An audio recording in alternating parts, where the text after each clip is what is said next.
उमज्ञानतिमिरन्धस्य ज्ञानाञ्जनशलाकया चक्षुरुन्मिलितं येन तस्मै श्रीगुरुवे नमः। नमः ॐ विष्णुपादाय कृष्णप्रेष्ठाय भूतले श्रीमते भक्तिवेदान्त स्वामिन् इति नामिने। नमस्ते सारस्वती देवे गौरवाणी प्रचारिणे निर्विशेष शून्यवादी पाश्चात्यदेशतारिणे वाञ्छाकल्पतरुभ्यश्च कृपा सिन्धुभ्येव च पतितानां पावनेभ्यो वैष्णवेभ्यो नमो नमः। जय श्री कृष्ण चैतन्य प्रभु नित्यानंद श्री अद्वैत गदाधार शिवासदि गौर भक्तवृंद। हरे कृष्णा कृष्णा कृष्णा हरे हरे, हरे राम राम राम हरे हरे। हरे कृष्णा। सभी भक्तों का फिर से एक बार स्वागत है हमारे ऑनलाइन तीर्थ यात्रा श्रृंखला में। आज हम तिरुपति धाम पर चर्चा करेंगे। आज तिरुपति धाम का श्रवण यात्रा करेंगे। तिरुपति धाम बड़ा प्रसिद्ध स्थल है। काफी भारतीय, भले वो दक्षिण भारतीय हो या उत्तर भारतीय हो, वेस्ट से हो, ईस्ट से हो, कहीं से भी हो, वो तिरुपति जरूर एक बार गए होंगे या फिर जाने की आशा करते होंगे। तिरुपति में भगवान श्री बालाजी, श्री वेंकटेश्वरा, श्री वेंकटरमणा, श्रीनिवासा, ये जो भगवान है, भगवान के अनेक अनेक नाम है। ये हमेशा नित्य नियम से खड़े हुए और सब भक्तों को दर्शन दे रहे हैं और भक्तों का जो है भक्ति में भक्ति बढ़ाने के लिए जो है हमेशा वर सबको प्रदान कर रहे हैं। तो तिरुपति बालाजी की सुंदर कथा है।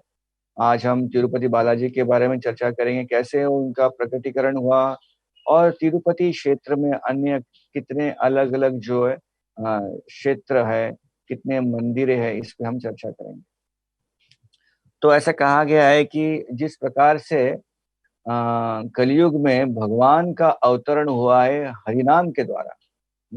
हरे राम हरे नाम एवं केवलम कलौ नास्ते व गतिरन्यथा। तो भगवान जो है नाम के द्वारा कलयुग में अवतरित हुए हैं। उसी तरह भगवान जो है अर्च विग्रह के द्वारा भी कलयुग में अवतरित होते हैं, कोई खास एक क्षेत्र में।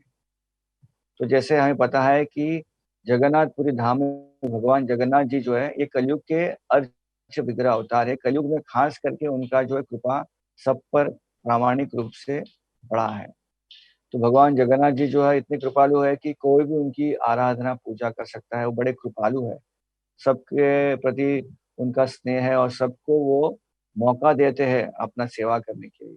तो जगन्नाथपुरी जो धाम है वो प्रसिद्ध है। कलयुग के एक बहुत इम्पोर्टेंट महत्वपूर्ण क्षेत्र है। जगन्नाथ जी कलयुग के अर्च वगैरह कहलाते हैं, कलयुग के लोगों के लिए खास करके। उसी तरह कभी कभी कुछ कुछ कलयुग में भगवान बालाजी भी प्रोमिनेंटली जो प्रकट होते हैं और भगवान बालाजी कलयुग के लोगों के लिए खास स्पेशल ऐसे अर्च विग्रह के रूप में आते हैं ताकि लोग आए, उनका दर्शन करें और भक्ति में सेवा करें और भक्ति का जो है लाभ उठाए। तो इस तरह से तिरुपति बालाजी भी एक खास कलयुग जीवों के लिए एक ऐसे अर्च विग्रह अवतार के रूप में भगवान प्रकट होते हैं। तो सुंदर यहाँ पर भगवान का यहाँ पर हम देखते हैं सुंदर छवि है। तिरुपति बालाजी की जय।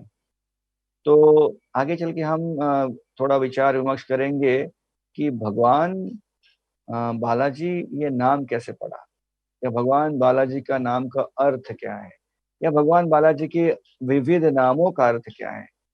जैसे हम कहते हैं कि भगवान वेंकटेश, वेंकटेश सही है ना, वेंकटेश। तो व्यंक वेन, वेंकटेश वेन कट्ट वेंकटेश। तो ऐसे कहा गया है कि वेन यानी पाप। जैसे भागवत में वर्णन आता है कि किंग वेण था, है ना। तो वेण यानी पापी, पापी पाप। तो वेन कट, कट यानी पूरी तरह से निकालना, कट यानी कट या कट यानी निकालना। तो जो सारे पापों को दूर करता है वो भगवान वेंकटेश। हाँ, वो इस पृथ्वी पर पधारे हैं और सारे जीवों का पाप नाश करने के लिए और उनको भक्ति प्रदान करने के लिए यहाँ पर उनका अवतार हुआ है वेंकटेश, वेंकट रमणा, जो सारे भक्तों का, सारे जीवों का पाप निकालने में वो बहुत आनंद लेते हैं, रमण करते हैं, वो है वेंकट रमणा।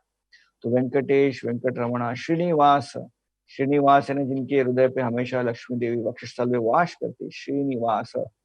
और तिरुपति में बालाजी, ये सुंदर प्रचलित नाम है। बालाजी यानी एक तरह से हम कहेंगे बाल यानी भगवान का जो है वो भगवान एक बाल स्वरूप में आए थे, एक नौजवान छोटे स्वरूप में आए थे, बाल, बालाजी, जी यानी सर यानी लॉर्ड। भगवान आए एक सुंदर एक ऐसे बाल स्वरूप में, यानी अन्य रूप में है भगवान, जहाँ पर वो अपने भक्तों का वात्सल्य रूप लेते हैं, भगवान भक्तों से आदान प्रदान करते हैं और भगवान के सारे इच्छाओं को जो है वो पूरा करते हैं। तो इस प्रकार से अलग अलग नाम भगवान के, बालाजी, वेंकटेश, वेंकटरमणा, श्रीनिवासा। ऐसा कहा गया है कि तिरुपति बालाजी की काफी अलग अलग खूबियां हैं। भगवान का स्वयं दर्शन है। आपको पता होगा भगवान का दर्शन लेने के लिए बहुत बड़ी जो है लाइन लगती है, और उस लाइन में अगर आपका अच्छा सौभाग्य हो तो आपको जल्दी दर्शन मिल जाएगा। जल्दी दर्शन का मतलब 4 घंटा कम से कम। हाँ, या फिर आपको अगर आप कोई पर्व के दिन पहुंच गए तो फिर तो कहने की बात है, 1 दिन 1.5 दिन लग सकता है आपको लाइन में खड़े रह के। वहाँ के जो आयोजक है तिरुमला तिरुपति देवस्थानम के लोगों ने काफी सुंदर आयोजन किया है कि ये दर्शन का जो सिलसिला है, बड़ा जो लाइन है, इसे भी सरल कर दिया है। काफी अच्छे फैसिलिटीज लोगों को दी है, बैठने की, खाने पीने की, प्रसादम की। तो इस तरह से जो भगवान का दर्शन में जो खड़ा जो प्रतीक्षा का जो लाइन है वो भी एक सरल हो गया है। तो भगवान के दर्शन करने के लिए काफी घंटे लगते हैं। और ऐसे कहा कि भगवान का दर्शन के अलावा भगवान का यहाँ प्रसाद भी बड़ा मधुर है। भगवान सबके लिए यहाँ प्रसाद अनलिमिटेड, जितना चाहिए भरपेट भोजन, ब्रेकफास्ट, लंच। आप देखते होंगे यहाँ पर जब गए होंगे तो बहुत बड़े बड़े यहाँ पर जो है भगवान के भोजनालय है, और वहाँ पर अलग प्रकार के दक्षिण भारतीय मेनू वाला जो प्रसाद है सबको पर्याप्त मात्रा में दिया है। जो भी यहाँ पर आता है, जो भी यहाँ पर आके प्रसाद की अपेक्षा करता है, वो सबको प्रसाद वहाँ मिलता है। इसके अलावा भगवान तिरुपति बालाजी का एक विशेष प्रसाद है, वो लड्डू प्रसाद। आपने देखा होगा कि कोई तिरुपति बालाजी गया तो वहाँ आने के बाद वहां से या तो डिवोटी या वो भक्त जो आता है वो सबको लड्डू प्रसाद बांटता है, या फिर लोग पूछते हैं बालाजी तिरुपति गए थे, लड्डू कहाँ है? तो वहाँ का लड्डू बड़ा विशेष है। इस तरह से हम देखते हैं कि अलग अलग रूप से भगवान तिरुपति बालाजी का अर्च विग्रह, उनका प्रसाद, उनका धाम बड़ा प्रचलित धाम है, प्रचलित प्रसाद है इस संसार के लोगों के लिए। तो ये तिरुपति जो धाम है, इसमें इतना जो विशाल पर्वत है, ये तिरुमले पर्वत के नाम पे इसका जो है प्रसिद्धि हुआ है। आइए हम देखते हैं तिरुमले पर्वत पहले आया कैसे यहाँ पर। जिस प्रकार से भगवान श्री कृष्ण जब वृंदावन में आए, गोलोक वृंदावन से भगवान जब भूलोक पे आए, तो भगवान अकेले नहीं आए, अपने सहचरों के साथ में आए। श्री राधा, अन्य गोपियां, ग्वाल, इन सबको लेके आए। लेकिन जब वो आए यहाँ पर, उसके पहले भगवान ने अपने सारे स्थल, लीला स्थली को पहले प्रकट किया। जैसे यमुना को प्रकट किया, गोवर्धन को प्रकट किया, ब्रजभूमि को प्रकट किया। उसी तरह जब भगवान तिरुपति में बालाजी के रूप में जब आए, उसके पहले उन्होंने अपना सारा ग्राउंड प्रिपेयर किया, प्रिपरेशन कर लिया। और उसके प्रिपरेशन में सबसे पहले उन्होंने इस पर्वत श्रृंखला को भेजा। ये पर्वत कहाँ से आया है, पर्वत कौन है, इसके अलग अलग जो है विवरण है, अलग अलग जो है शास्त्र में इसका वर्णन है। ऐसे उदाहरण के रूप में ऐसा कहा गया है कि ये पर्वत कैसे आया। तो तिरुपति बालाजी भगवान ने के प्राकट्य के पहले आया। कहीं ये भी कहते हैं कि वराहदेव के प्राकट्य के समय आया है। तो ऐसा आपको पता होगा कि जब वराहदेव, इन्होंने हिरण्यक्ष का वध किया और भूमि देवी, पृथ्वी को जो उन्होंने सुरक्षा दी, तो उस समय भूमि देवी, भूदेवी जो है भगवान की अर्धांगिनी है।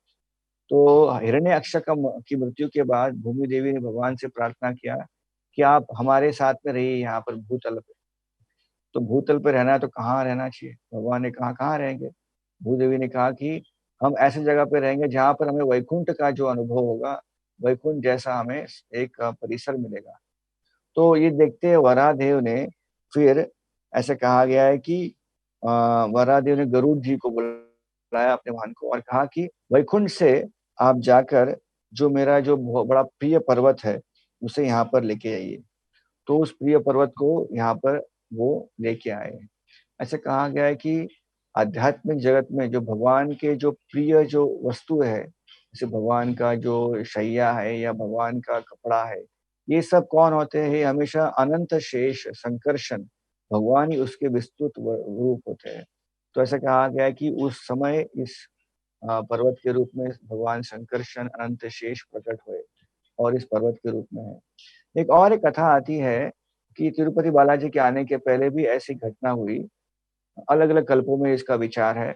ऐसा कहा गया है कि उस समय भी जब ज़रूरत पड़ा तो भगवान नारायण की इच्छा हुई कि पहले जो है अनंत शेष जाए एक पर्वत के रूप में। तो भगवान ने एक ऐसा एक लीला का रचना किया कि वायु देव वैकुंठ में आए और उनका और अनंत शेष के बीच में कुछ तो एक बराबरी का एक संवाद हो गया।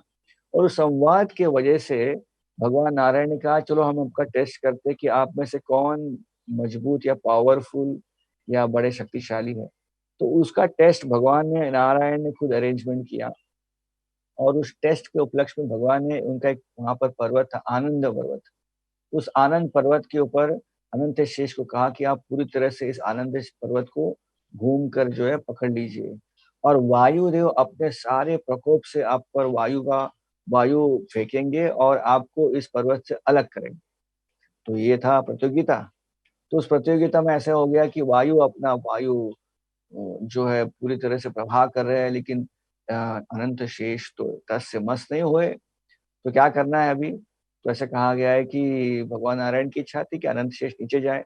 तो अनंत शेष को इसका भान हुआ और कुछ समय के अनंत शेष ने अपनी थोड़ी पकड़ जो है सैल कम कर दी और उस दौरान वायु के एक बड़े झोंके से वो पर्वत का एक टुकड़ा के साथ में जो अनंत शेष यहाँ पर आके नीचे पृथ्वी पर गिरे इस स्थान पर। तो अगर आप देखें गौर से जब तिरुपति जाएँगे, ये पर्वत अकेला एक पर्वत नहीं है। ऐसे कहा गया है ये सप्त पर्वत है और एक ही पर्वत सप्त पर्वत नहीं, ये जो श्रृंखला है, बड़ी श्रृंखला, लंबी श्रृंखला है। काफ़ी दूर तक ये पर्वत जाते हैं। हुँ। जो अहोबिलम धाम जो है ना, जो आंध्र प्रदेश में, यहाँ तक ये पर्वत श्रृंखला जाती है। ऐसे कहा गया है कि ये पर्वत श्रृंखला जो अनंत शेष का पूरा शरीर है, जो पर्वत हो गया है, ये तिरुपति से शुरुआत होती है उसकी और उसका अंत होता है श्रीशैल धाम, जो अहोबिलम से नज़दीक में है। वहाँ पर उसका जो है अंत होता है। तो तिरुपति ऐसे इस प्रकार से भगवान का एक लीला स्थली प्रकट हो गए, अनंत शेष पृथ्वी पर जो है पर्वत के रूप में यहाँ पर आ गए। इस तरह से ये तिरुमले नाम पड़ा, ये पर्वत का नाम है तिरुमले और ये स्थान जो है जहाँ पर ये पर्वत स्थित है उसे कहते हैं तिरुपति। इसे कहते हैं तिरुमले तिरुपति देवस्थानम। यानी जो तिरुपति में आता है वो हमेशा तिरुमले जाता है और भगवान बालाजी का सुंदर सा दर्शन अवश्य करता है। तो अब ये प्रश्न उठेगा कि तिरुपति में और तिरुमले पर्वत पर भगवान बालाजी कैसे प्रकट हुए? एक सुंदर बढ़िया कथा है, लंबी कथा है, लेकिन संक्षिप्त में बताएँगे आपको हम आज कि भगवान बालाजी और पद्मावती ये दोनों कैसे यहाँ पर पृथ्वी पर लीला करने के लिए प्रकट हो गए।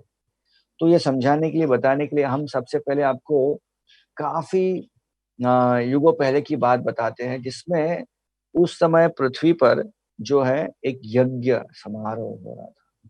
उस यज्ञ समारोह में ऐसा कहा गया है कि बड़े-बड़े ऋषि-मुनि सब आ एकत्रित हो गए थे और यज्ञ करने का विचार कर रहे थे, सब जमा हो गए थे और यज्ञ करने वाले थे कि उस सभा में नारद मुनि का जो है आगमन। नारद मुनि ने सुंदर सा ये यज्ञ का जो महोत्सव देखा, सारे तैयारी देखी तो उन्होंने सारे ऋषि मुनि से पूछा कि इस यज्ञ के बेनिफिशियरी या फिर यजमान या फिर इसके भोक्ता कौन है? इस यज्ञ के भोक्ता कौन है? ये यज्ञ किसके लिए अर्पण है? तो कुछ ऋषि मुनि ने कहा भगवान शिव जी के लिए अर्पण है। किसी ने कहा नहीं ब्रह्मा जी के लिए अर्पण है। किसी ने कहा भगवान नारायण के लिए अर्पण है। तो नारद मुनि मंद मुस्कान से बोले कि देखिए, अगर आप लोग एक सेंट्रल चीज पर अगर फोकस नहीं करते, एक व्यक्ति फोकस नहीं करेंगे, तो आपका यज्ञ संपन्न नहीं होगा। तो इसीलिए आपको जानना चाहिए कि इस यज्ञ का भोक्ता कौन होगा, स्वामी कौन होंगे। तो कृपया करके एक काम कर सकते हैं, हम एक टेस्ट कर सकते हैं, एक परीक्षा लेंगे। जो प्रमुख भगवान है, भगवान के गुणावतार है, ब्रह्मा विष्णु महेश, इनकी एक परीक्षा करेंगे। और इस परीक्षा करने के लिए हम आप में से एक व्यक्ति को चुनेंगे और उनको भेजेंगे। तो सारे ऋषि मुनि यहाँ वहाँ देखने लगे और उन्होंने फिर सब मिल के एक मत होकर भृगु मुनि को चुना और कहा भृगु मुनि आप जाइए और आप परीक्षा कीजिए। नारद मुनि से पूरे उन्होंने जो इंस्ट्रक्शंस, अलग अलग प्रकार के उपदेश के लिए कैसा क्या करना चाहिए।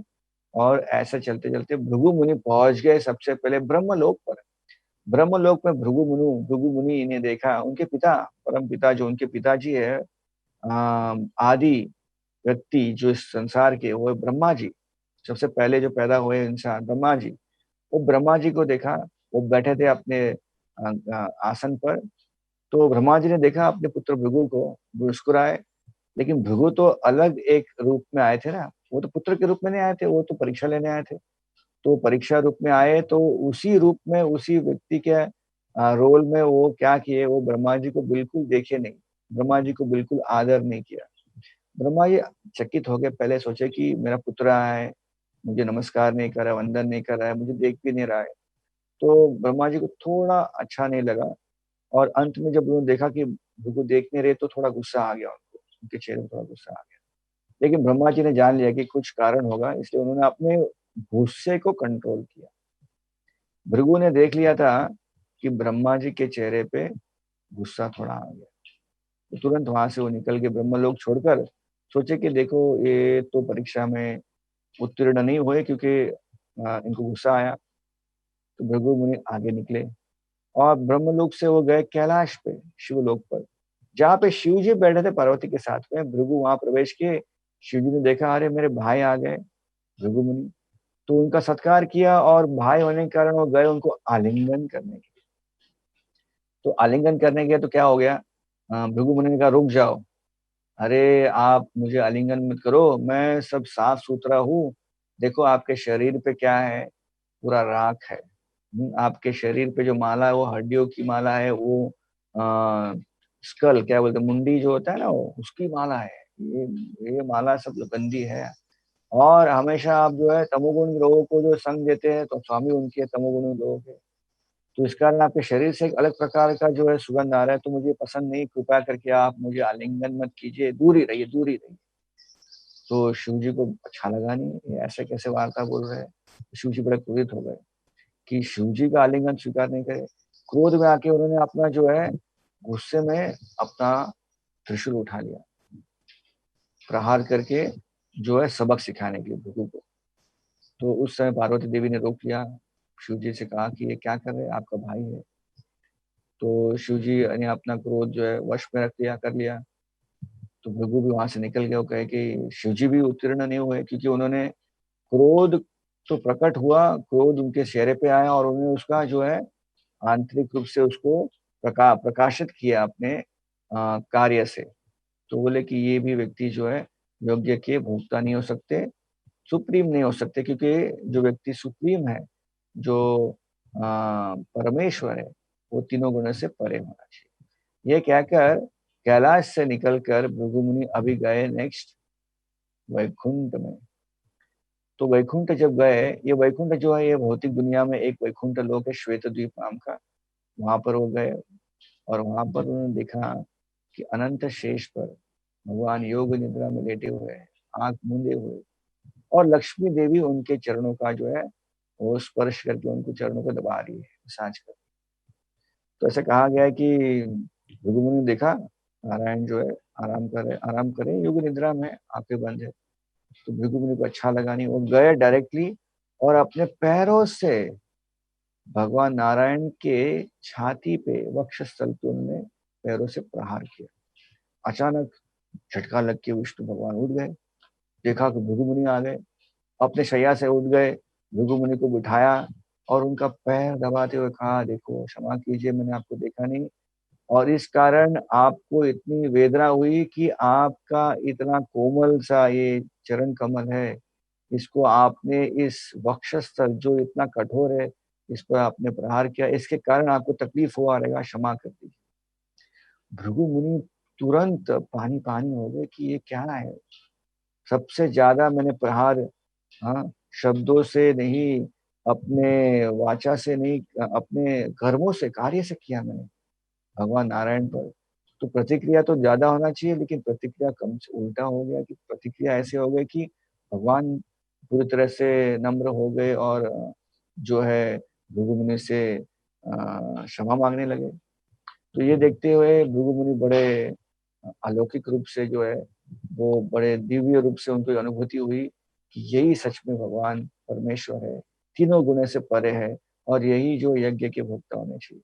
तो उस समय भृगु मुनि इतने खुश हो गए, आनंद में वो रो रहे थे, नाच रहे थे और नाचते-नाचते वहाँ से निकल गए और पृथ्वी पे आके उन्होंने सारा जो है दृष्टांत सुनाया और यज्ञ की जो है यज्ञ को आरंभ किया। तो नारायण भगवान का कार्य हो गया है। अभी यहाँ पर क्या हो गया, वैकुंठ लोक में लक्ष्मी देवी थोड़ी नाराज़ हो गई। वो भगवान नारायण को बोलने लगी कि भले ही आपने भृगु मुनि को जो है माफ़ कर दिया और उनसे क्षमा माँगी, लेकिन मैंने तो ये खुद अपनी आँखों से अपराध देखा। एक व्यक्ति ने आके, साधारण व्यक्ति, एक ऋषि मुनि ने आके भगवान नारायण का अपराध किया और मैंने उस अपराध को देखा, इसलिए मैं अपराधी हूँ और इस अपराध का दंड मुझे मिलना चाहिए और या इस अपराध का दंड नहीं मिल रहा तो इसके लिए मुझे पश्चाताप करना चाहिए, तपस्या करनी चाहिए। इसलिए लक्ष्मी ने कहा मेरा मन लग नहीं रहा है यहाँ पर, इस तपस्या की आग में मैं अब पृथ्वी पर जाऊँगी और वहाँ तपस्या करूँगी और अपने आप को शुद्ध करूँगी। तो ऐसे कहा गया है कि लक्ष्मी देवी वैकुंठ छोड़कर पृथ्वी पर आ गई। पृथ्वी पर कहाँ आई? पृथ्वी पे भारत देश देश में महाराष्ट्र राज्य में कोल्हापुर नाम का जगह है, जहाँ पर लक्ष्मी देवी आई तपस्या करने के लिए। आज भी कोल्हापुर शहर में एक सुंदर मंदिर है महालक्ष्मी का, बड़ा प्रचलित मंदिर है और वहाँ पर महालक्ष्मी ध्यान मुद्रा में बैठी हुई। तो इस तरह से हम देखते हैं कैसे भगवान पहले ब्रह्मलोक में गए, सॉरी, भृगु मुनि पहले ब्रह्मलोक में गए, उसके बाद वो शिवलोक में कैलाश में गए और उसके बाद वो गए वैकुंठ लोक में और उसके बाद लक्ष्मी देवी कोल्हापुर में आई। अभी लक्ष्मी के बिना वैकुंठ में भगवान नारायण का मन नहीं लग रहा था, वो चिंतित थे, वो व्याकुल थे। तो ऐसा कहा गया है कि लक्ष्मी देवी जब निकल गई कोल्हापुर से तो भगवान ने भी विचार किया कि यहाँ वैकुंठ में लेके कुछ होने वाला नहीं है, कुछ मन नहीं लग रहा है, तो मैं भी पृथ्वी पे जाता हूँ, मैं भी तपस्या करता हूँ ताकि लक्ष्मी देवी को मैं प्राप्त कर पाऊँ। तो ये हेतु भगवान नारायण जो है वो तपस्या हेतु कहाँ आ गए, पृथ्वी पर आ गए। तो भगवान जब आते पृथ्वी पर तो उसको कहते हैं अवतरण होना, भगवान अवतार लेते हैं। और भगवान जब अवतार लेते हैं कुछ लीला करते हैं, कुछ मकसद होता है उस अवतार का। तो भगवान का ये विचार था कि वो अवतार हेतु यहाँ पृथ्वी पर आए, तो ये कारण एक निमित्त हो गया कि लक्ष्मी देवी तपस्या कर रही, ये भृगु के द्वारा ये सब अपराध लक्ष्मी के द्वारा देखा गया और इस तपस्या के कारण वो भी नीचे आ गए और उस किस क्षेत्र में आ गए, वो इस तिरुपति के क्षेत्र में आ गए। तिरुपति उस समय तिरुपति का नाम उसका नहीं था, उस किसी और राजा का राज्य था, आस-पास के बहुत सारे राजा थे, राजा उनके राज्य थे। तो ऐसे एक राजा के राज्य में वो प्रकट हुए, आए और उन्होंने उस राज्य में एक जंगल में देखा कि वहाँ पर चींटियों का घर है, एंट हिल बोलते हैं, चींटियों का घर था। तो चींटियों के घर में, घर के अंदर वो प्रवेश किए और अंदर रहने लगे वो और तपस्या करने। तो काफ़ी काल तक नारायण भगवान वहाँ तपस्या कर रहे थे। तो ऐसे कहा गया है कि सारे पृथ्वी का जो समाचार है नारायण का, ये प्रचा समाचार सारे देवताओं को पता चला और सारे देव को जब पता चला तो उनको थोड़ा अजीब लगा कि कैसे भगवान नारायण तपस्या कर रहे हैं, कोई नहीं उनको देखने के लिए, कोई उनको भोग लगाने के लिए कोई नहीं है, वो भूखे हैं। तो ये सुनकर व्याकुल हो गए सारे देवतागण। तो ब्रह्मा जी और शिव जी में विचार होने लगा कि हमें कुछ करना चाहिए। तो ब्रह्मा जी और शिव जी जो है कोल्हापुर में महालक्ष्मी के पास गए, कहा कि देखो आप तपस्या कर रही लेकिन आपके जो पति है भगवान नारायण वो भी तपस्या कर रहे हैं, तो आपको एटलीस्ट कुछ तो हमें मदद करना चाहिए आपके इस तपस्या में। आप ये हमारा नया प्लान आप सुनिए, इस प्लान के हिसाब से वहाँ जो उस प्रदेश में राजा है, उस राजा के अ, उस राजा के राज्य में मैं ब्रह्मा एक गाय बन जाता हूँ और शिव जी मेरे इस गाय के बछड़े बन जाए और आप जो एक ग्वालिन बन जाइए और आप इस गाय को और बछड़े को भेंट के रूप में आप राजा को दे दीजिए। तो लक्ष्मी देवी ने कहा इतना छोटा चीज है तो मैं जरूर करूंगी सेवा के रूप में। लक्ष्मी देवी ने अपना भेष बदल के वो ग्वालिन बन गई। हाँ, और इस गाय जो ब्रह्मा जी है और बछड़ा जो शिव जी है, उन दोनों को वो वहां पर राजा को देके गए कि ये स्पेशल गाय है, बछड़े है, आप इनको संभाल के रखना। और लक्ष्मी अंतर्धान हो गई फिर से। तो राजा बड़ा खुश हो गया, उनके पास बहुत सारे गाय गैया थी, बहुत सारे बछड़े थे, लेकिन ये स्पेशल गैया और बछड़ा के बछड़ा था। तो उन्होंने अपने ग्वाले को बुलाया और कहा कि सारे गायों का देखभाल करो, लेकिन ये स्पेशल गाय है, इसका जरूर देखभाल करो। और रानी ने कहा कि ये स्पेशल है, इनका दूध जो है आप लाके राजा को जरूर याद से देना, हमारे परिवार जो इनका दूध पियेंगे, क्योंकि उनके बछड़ा है तो दूध देगी गाय। तो ऐसा हो गया, तो गाय जो है गाय को गौशाला में रखा गया। और ऐसे कहा गया कि पहले दिन से देख रहे थे कि गाय को चराने लेके आते थे ग्वाला सारे गायों के साथ में, और चराने के बाद शाम को आते थे तो ये गाय जो थी ये दूध नहीं देती थी। तो अचंभित था कि दूध देने चाहिए, दूध क्यों देने रही है। एक दिन हो गया, 2 दिन हो गया, एक सप्ताह हो गया। तो अभी ऐसा एक एक बड़ा प्रॉब्लम आ गया कि रानी की अपेक्षा थी, राजा की अपेक्षा थी कि दूध मिले, लेकिन दूध ही नहीं आ रहा है। तो उस समय ऐसा कहा गया है कि रानी बड़ी क्रोधित हो गई और उन्होंने उस ग्वाले को कहा कि ऐसा लग रहा है कि आप ही उस गाय का दूध पी रहे हो। कि गाय तो जो है बछड़े के साथ में है, दूध तो देना स्वाभाविक है। तो अगर मुझे कल दूध नहीं मिला तो कल मैं आप पर कुछ जो है दंडित, आपको दंडित करूंगी, ऐसा बोल दिया। तो बड़ा ग्वाला बेचारा परेशान हो गया, कहा कि ऐसे कैसे हो रहा है, ये गाय दूध क्यों दे नहीं रही है। तो उन्होंने विचार किया कि इस गाय को हम क्या करते हैं, गाय पर निगरानी रखते हैं। तो अगले दिन जब गोचरण के लेके गए थे, तो जब गाय सब विहार कर रही थी जंगलों में, तो ये जो ग्वाला था इसने खास करके अपनी आंखें जो है उस गाय पर केंद्रित की, और उन्होंने देखा कि कुछ समय के बाद जब उसका ध्यान नहीं था, उस गाय जो ग्रुप से निकल कर वो कहीं जा रही थी। तो ये जो आ, क्या कहते हैं, ये ग्वाले ने सोचा कि चलो इसका पीछा किया और देखा क्या कर रहे हैं। तो उन्होंने देखा कि ये गाय जा रही है उस आ, चींटी के घरों के वहां पर, और वहां पर है कि उस गाय ने सारा दूध अपना जो है उस चींटी के घरों पर डाल दिया।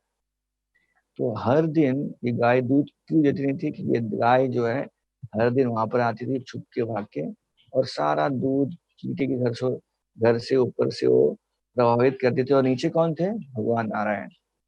भगवान नारायण उस दूध को पी लेते थे, और इस तरह से भगवान जो है अपने भोग को ग्रहण करते थे। ये नियम चल रहा था, लेकिन इस समय जब पता चला तो अचानक ग्वाले को याद आया, अरे अगर आज भी दूध नहीं मिला तो आज मुझे दंडित किया जाएगा। तो बड़ा भय भय के कारण क्रोध भी आ गया था।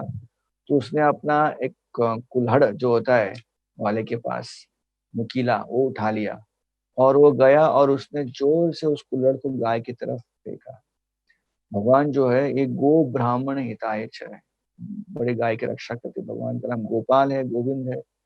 तो भगवान को पता चला कि ऐसे ही कुछ प्रहार हो रहा है, तो भगवान उस चींटी के घर से ऊपर उठे, प्रकट हुए, और वो जो फेंका हुआ चीज जो था वो भगवान के इस जगह पर जाके लग गया और भगवान लहूलुहान हो गए। ये देखकर ऐसे कहा गया कि वो ग्वाला जो था वो मूर्छित हो गया। कोई कहता है कि वो दंड के कारण मर भी गया, जो भी कारण है, लेकिन अभी भगवान को यहाँ पर मूर्छा हो गई, और जो गाय थी वो भी अंतर्धान हो गई, बछड़ा भी अंतर्धान हो गया। ऐसे कहा गया है कि ये लीला का एक जो है एक प्रसंग था।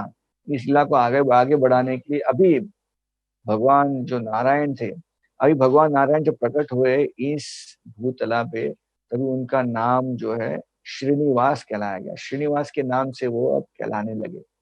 तो श्रीनिवास जी जो भगवान थे नारायण, वो अब सब जगह ढूंढने लगे कहाँ मेरा ये जख्म भरेगा। ये सोचते सोचते वो ऐसे कहा गया है कि ब्रह्मा जी प्रकट हुए और कहे कि आप जाइए पुष्करणी के पास, ऊपर तिरुमले पे पुष्करणी है, उस पुष्करिणी के बगल में आप जाएँगे तो वहाँ वराहदेव बैठे हैं। वराहदेव जो है यहाँ पर पहले से विराजमान है। जब उन्होंने हिरण्याक्ष का वध किया, तो भूदेवी के द्वारा ये पूरा जो है पर्वत श्रृंखला यहाँ पर आया, तब से वराहदेव इस स्वामी है इस श्रृंखला के, इस पर्वत के। वहाँ विराजमान है, उनसे मिलिए, आपको आगे का सारा उनको जो डायरेक्शंस या फिर आगे क्या-क्या लीला आप करेंगे, कहाँ रहेंगे, ये सब आपको वहाँ से पता चलेगा।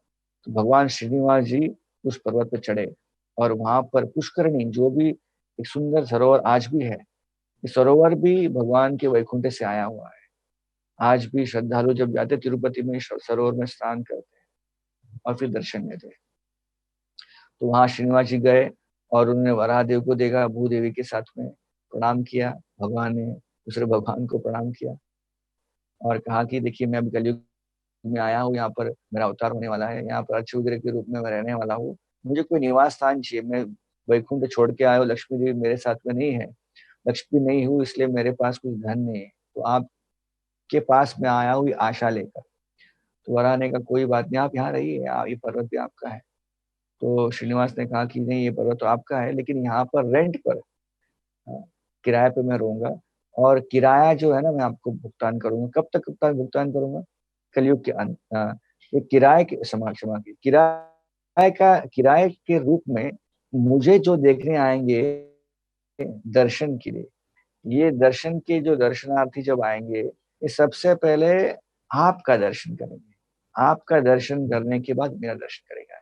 ये मेरी तरफ से आपके लिए भेंट है, हर भक्तों की तरफ से आपको भेंट है मेरी तरफ से। तो आज भी ऐसे कहा गया है कि वैष्णव पद्धति, ये प्रथा है कि जब से पहले जब तिरुमला में जाते हैं भक्त लोग, तो पहले भगवान वराहदेव का दर्शन करना चाहिए, उसके बाद तिरुपति बालाजी का जो है दर्शन करना चाहिए।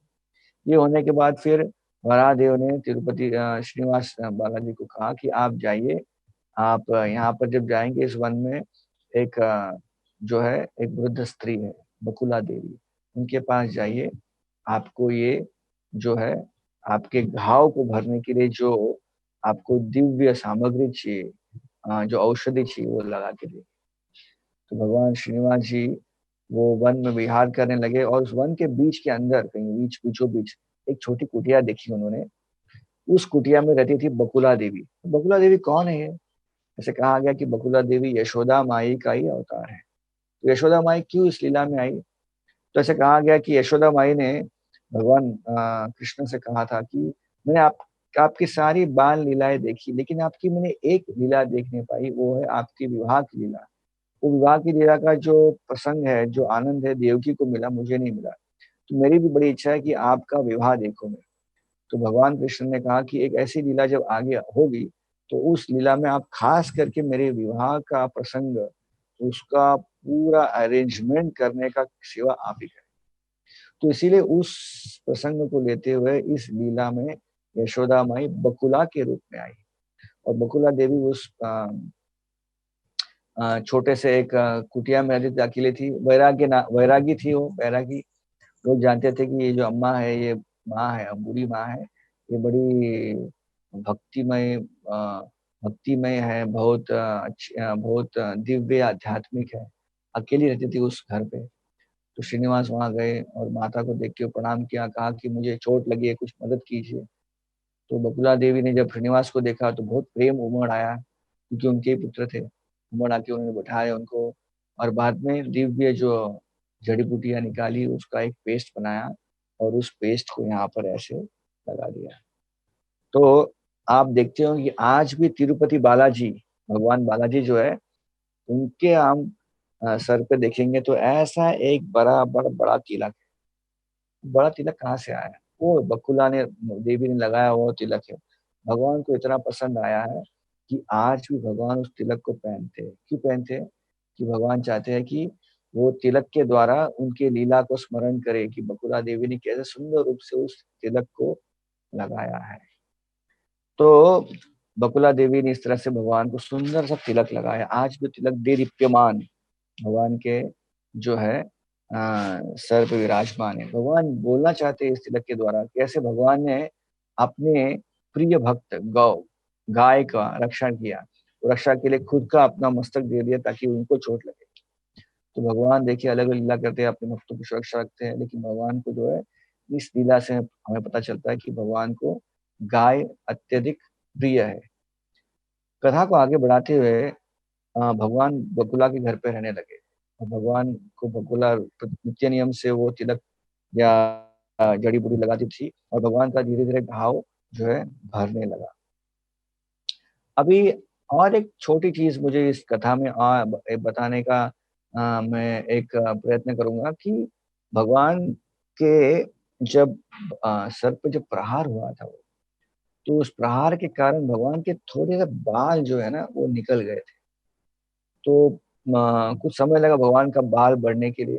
ऐसे कहा गया कि भगवान एक मनुष्य इस पृथ्वी पर आए तो मनुष्य ऐसा व्यवहार कर रहे थे। तो एक अप्सरा है जो स्वर्गलोक की अप्सरा है, वो भगवान की बड़ी भक्त थी, उनका नाम था नीला देवी। तो उन्होंने जब देखा कि भगवान के सर पे अब तो तिलक लगा जा रहा है, अब जड़ी-बूटी का औषध लगाया जा रहा है, लेकिन भगवान के थोड़े बाल जो दिखने लगे, तो उनको अच्छा लगा नहीं कि भगवान का सुंदरता है, तो भगवान उनका एक भाव था, तो उन्होंने अपने खुद के श सर के बाल निकाल कर भगवान को अर्पण किए और भगवान ने उस बाल को ये भगवान की लीला है। भगवान अपने भक्तों के सारे इच्छाओं को पूरी करते हैं। तो भगवान बड़े खुश होके वो बाल वहाँ लगाए तो भगवान का बाल सब ठीक हो गया। तो भगवान ने बड़ा आशीर्वाद दिया उस नीला देवी को कहा कि आप जो है एक स्त्री हो, एक अप्सरा भी हो, एक स्त्री भी हो और स्त्री का अलग-अलग अलंकार होता है, आभूषण होता है उनकी सुंदरता का। उसमें एक आभूषण होता है उनकी उनके बाल, उनके केश। आपने अपना केश दे दिया। मुझे केश देके अभी आपका जो है रूप थोड़ा कुरूप हो गया है। लेकिन आपके इस केश के कारण मैं आपको वरदान देता हूँ कि मैं इस केश को जो है आपका ऋणी बन गया हूँ। उस ऋण को मैं चुकता नहीं कर पाऊँगा, लेकिन एक प्रथा बनेगी आगे चल के कि जो मेरा दर्शन करेगा, वो व्यक्ति अपना केश मुझे जो है अर्पण करेगा। और वो केश जो है वो आपके नाम पे अर्पण होगा कि आपने ऐसे अपनी सुंदरता को न रखते हुए मेरी सुंदरता के लिए आपने अपना केश अर्पण किया। तो ऐसे जो भक्त आएँगे जो अपना केश देंगे, तो उनका मैं सारी इच्छा पूरी करूँगा और वो केश आपके सेवार्थ वो अर्पण होगा। तो आज भी हम देखते हैं कि तिरुपति बालाजी में कई लोग जाते हैं, वो स्त्री हो या पुरुष हो या बच्चे हो या वृद्ध हो, बहुत लोग अपना जो सर मुंडवा लेते हैं। और अपना सर्ग जो है अपना जो केश है वो अर्पण करते हैं भगवान की सेवा। तो ये जो कथा वहाँ की लोक कथा है कि इस कारण जो है लोग अपना सर मुंडवाते हैं। कथा को बढ़ाते हुए आगे अ, अभी ऐसा प्रसंग आ गया कि भगवान का अभी विवाह होने का समय आ गया कि भगवान यहाँ विवाह का एक सुंदर लीला करने वाले थे। जिस तरह से भगवान ने बकुला देवी या यशोदा देवी का जो इच्छा पूरा किया था कि यशोदा देवी का इच्छा था कि वो भगवान का जो है विवाह संपन्न करे, उसी तरह भगवान इस लीला में और एक उनके एक सहचर उनके अंतरंग शक्ति का जो है वो इच्छा पूरा करने वाले थे। ये प्रसंग आता है रामायण का। रामायण के पहले की बात है। इसका इसका विवरण रामायण में भी आता है। ऐसा कहा गया है कि भगवान कुशध्वज महाराज, कुशध्वज जो साधु थे, संत से, उनका एक कुटिया था। तो वो जंगलों में निवास करते थे, वहाँ पर अपनी साधन तपस्या करते थे। तो वो उन्होंने एक यज्ञ संपन्न किया। वो यज्ञ संपन्न किया, उस यज्ञ के द्वारा यज्ञ से उनको एक कन्या की प्राप्ति हुई। बड़ी सुंदर कन्या थी, भगवान की अंतरंग शक्ति थी। उन्होंने उस कन्या का नाम रखा था वेदवती। बड़ा प्रेम से उसको उन्हें उसका परवरिश किया, बड़ा किया। जब बड़ी हो गई तो उनकी इच्छा हुई कि इस कन्या का विवाह होना चाहिए। तो उस समय उन्होंने वेदवती से कहा कि मैं आपके विवाह का जो विचार कर रहा हूँ। तो वेदवती ने कहा कि मुझे तो एक ही व्यक्ति से विवाह करना है जो भगवान नारायण है। मैं इस पृथ्वी के किसी भी नर व्यक्ति से विवाह नहीं करूँगी जो मरने वाला है। मुझे अमर जो है नारायण भगवान उनसे विवाह करना है। तो कुशध्वज ने कहा कि इसके लिए तो बहुत तपस्या करनी पड़ेगी, भगवान नारायण से विवाह करना है तो बड़ा कठिन है। तो कहा कि मैं सब तपस्या करने के लिए मैं मैं पूरी तरह से तैयार होकर के वेदवती जाके जंगलों में तपस्या कर रही, भीषण तपस्या, काफ़ी सालों तक उन्होंने तपस्या की। जब वो तपस्या कर रही थी कि भगवान नारायण उनके पति बने, उस दौरान रावण का अत्याचार पूरे तीनों लोकों में हो रहा था। उनका अत्याचार ये था कि सारे जो धन उनको दिखता था, ऐश्वर्य दिखता था, उसको छीन लेते थे और उससे उन्होंने रावण ने अपनी सोने की लंका बनाई थी। यही नहीं, ऐश्वर्य के अलावा जो भी उनको भोग वस्तु दिखती थी, चाहे वो कोई महिला हो या कोई स्त्री हो या कोई और कुछ चीज़ें हो, वो सारी चीज़ों को वो भोगने का इच्छा करते थे। तो रावण ने ऐसे काफ़ी महिलाओं को उन्होंने अपहरण किया था और उनको बड़े ब बड़े बल से उनको अपना पत्नी बनाया था। तो ये सब रावण का छल काफ़ी चल रहा था। तो एक बार रावण आकाश मार्ग से जा रहा था और उसने आकाश मार्ग से इस पृथ्वी पर या फिर इस जंगल में इस वेदवती को तपस्या करते हुए देखा। वेदवती बड़ी सुंदर थी दिखने में। तो रावण नीचे उतर के उन्होंने वेदवती की सुंदरता को देखा और कहा कि इसे तो मुझे भोगना चाहिए, ये तो मेरी पत्नी बननी चाहिए। तो रावण ने जाके उसका प्रस्ताव रखा वेदवती के सामने। वेदवती ने अपनी आंखें खोली, तपस्या से देखा ये मूर्ख रावण यहाँ पर आया है। तो वेदवती ने कहा कि नहीं, ये तो मैं जीवन अपना नारायण को अर्पण करना चाहती हूँ। रावण ने नारायण का नाम सुन के बड़े क्रोधित हो गए, बड़े वो बड़े विचलित हो गए, क्योंकि नारायण उनके जो है एक नंबर के उनके उनके लिए एक शत्रु थे। तो रावण ने कहा अगर अगर आप मेरा प्रस्ताव नहीं सुनोगी तो मैं बल से आपको छीन लूंगा। तो रावण ने अपना बल का प्रयोग किया और उन्होंने उनके बालों को हाथ में रख लिया। लेकिन क्योंकि वेदवती जो थी वो तपस्वी थी, योगी थी, उन्होंने एक अपने हाथों से अपने बाल को, जो बाल उन्होंने पकड़े थे रावण ने, उसको अलग कर दिया और रावण के हाथ में उनके बाल आ गए। बाकी जो वेदवती अलग हो गई और वेदवती ने रावण से कहा तुमने मेरे शरीर को स्पर्श किया, इसीलिए शरीर जो है अब ये पूरा पूरी तरह से कलमश हो गया है, तो इस शरीर को मैं रख सकती नहीं, करके वेदवती ने अग्निदेव को प्रकट किया और अग्निदेव में वो जो है समा गई। समाते समय वेदवती ने रावण को कहा, हे रावण, तुमने मेरे तपस्या को भंग किया और मेरे इच्छा को पूरा होने न दिया। तो मैं तुझे श्राप देती हूँ रावण, कि तेरा वध भी ऐसे होगा जब तुझे कोई स्त्री को तो बलपूर्वक पकड़ के लेके जाएगा। किसी स्त्री को बलपूर्वक आगे जाके तू कुछ उसका उनकी इच्छा के बिना अगर उसका बल प्रयोग करेगा उस पर, तो तू तेरी मृत्यु जरूर होगी और मैं ही तेरी मृत्यु का कारण बनूंगी। ऐसे करके वेदवती जो है अग्नि में समा गई।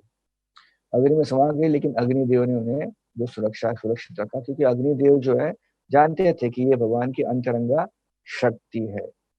तो यहाँ चल के रामायण का प्रसंग आगे बढ़ा। भगवान रामचंद्र जी को वनवास हुआ, सीता के साथ में वनवास में गए और प्रसंग आया नासिक पंचवटी में।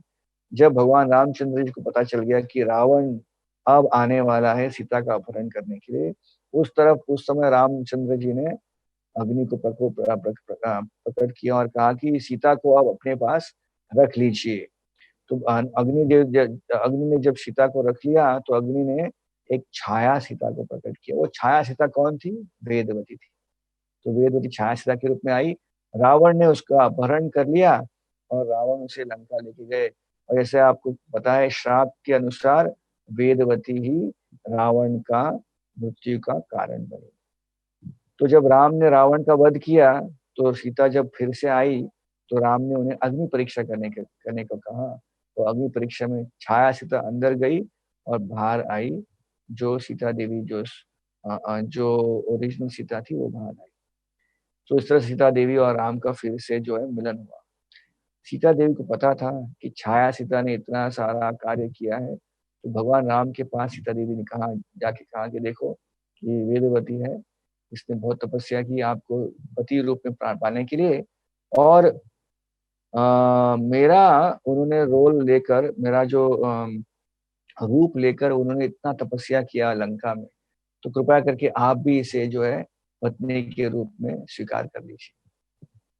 तो प्रभु रामचंद्र जी ने कहा कि आप जो कह रही हो सत्य है कि वेदवती ने काफी तपस्या की है, लेकिन मैंने इस लीला में पहले से ही एक प्रण ले लिया है। वो प्रण है कि मैं इस लीला में एक पत्नी व्रत कर रहा हूँ, इसलिए मैं और एक पत्नी को स्वीकार नहीं कर सकता। तो इस लीला में मैं ये नहीं करूंगा, लेकिन अपितु वेदवती को प्रतीक्षा करना पड़ेगा। अगली बार मैं जब आऊंगा स्पेशल लीला में, तो उस समय सीता देवी ये मेरी प्रधान जो है पत्नी होगी। हाँ, वेदवती आएगी और उससे मैं विवाह करूँगा। आप भी होंगे लेकिन इनको प्राधान्य मिलेगा। तो इस तरह से वो ये लीला में रामचंद्र जी की लीला में भगवान राम ने ये जो है वर वेदवती को दिया था। तो अभी ये वेदवती इस लीला में आने वाली है, प्रकट होने वाली है और उनका विवाह होने वाला है भगवान श्रीनिवास से। तो ऐसे कहा गया है कि ये कैसे होगा ये सब चीज, इसको बताने के लिए ऐसे कहा गया है कि एक राजा थे तिरुपति के आसपास, एक राज्य था, उसके एक राजा थे जिनका नाम था आकाश राज। बड़े श्रद्धालु राजा थे, बड़े भक्त थे भगवान नारायण के। आकाश राज और उनकी पत्नी, इनको काफी समय तक कोई पुत्र या पुत्री प्राप्त नहीं हुई। बड़े विचलित हो गए, राजा थे, उनको लगा कि मुझे पुत्र नहीं होगा तो आगे राज्य कौन चलाएगा। तो इन आशा से राजा ने सोचा क्या करना चाहिए, तो कई ऋषि मुनियों से उन्हें संपर्क किया। ऋषि मुनियों ने कहा देखो, दशरथ महाराज को, जनक महाराज को जब पुत्र नहीं प्राप्त हुआ, पुत्री प्राप्त नहीं हुई, तो उनको कहा गया कि आप यज्ञ कीजिए। तो उसी तरह आप भी उनके मार्गदर्शन पे चलिए, आप यज्ञ कीजिए और यज्ञ जहाँ होने वाला है उस प्रदेश को, उस जगह को आप खुद अपने हाथों से जोतिए। हाँ, उसको आप जो है उसका उस जमीन को आप सींचिए। तो जनक महाराज के पद चिन्ह पर चलते हुए आकाश राज भी एक बैलों को लेकर उस प्रदेश, उस जगह को सींचने लगे, और ताकि वो जमीन अच्छा हो जाए, ताकि उसमें यज्ञ किया जाए। तो सिंचन करते समय ऐसे जनक महाराज को ऐसे हो गया था, उनको सीता देवी प्राप्त हुई थी। तो ऐसे ही सिंचन करते समय जो सिंचन का जो सामग्री था, जो औजार था, वो कहीं फंस गया जमीन। तो बाद में उस जमीन फंसा तो उस जमीन को वहां पर उसकी खुदाई की गई और वहां पर एक सुंदर सा एक सोनेरा पेटी या फिर बक्सा मिला। उस बक्से को जैसे खोला, उस बक्से में एक सुंदर सा कमल फूल था, उसमें एक अति सुंदर बालिका, सुंदर मन मुस्कुराते हुए आकाश राज को देख रही थी और अपने दोनों हाथ को ऊपर उठा के मानो कह रही आकाश राज को, मैं आपकी पुत्री हूँ, मुझे उठा लीजिए। तो आकाश राज बड़े प्रसन्न हो गए, उन्होंने उस पुत्री को उठा लिया, क्योंकि वो पुत्री जो है कमल पर पैदा, कमल पर दिखी उनको पहली बार, उसका नाम पड़ा पद्मावती। तो उसे कहा गया कि उस पुत्री को राजा ने अपने पत्नी को दिया। पत्नी बड़ी प्रसन्न हो गई, चलो अच्छा हो गया, हमें तो पुत्र पुत्री कुछ भी नहीं, एक सुंदर पुत्री की प्राप्ति हुई।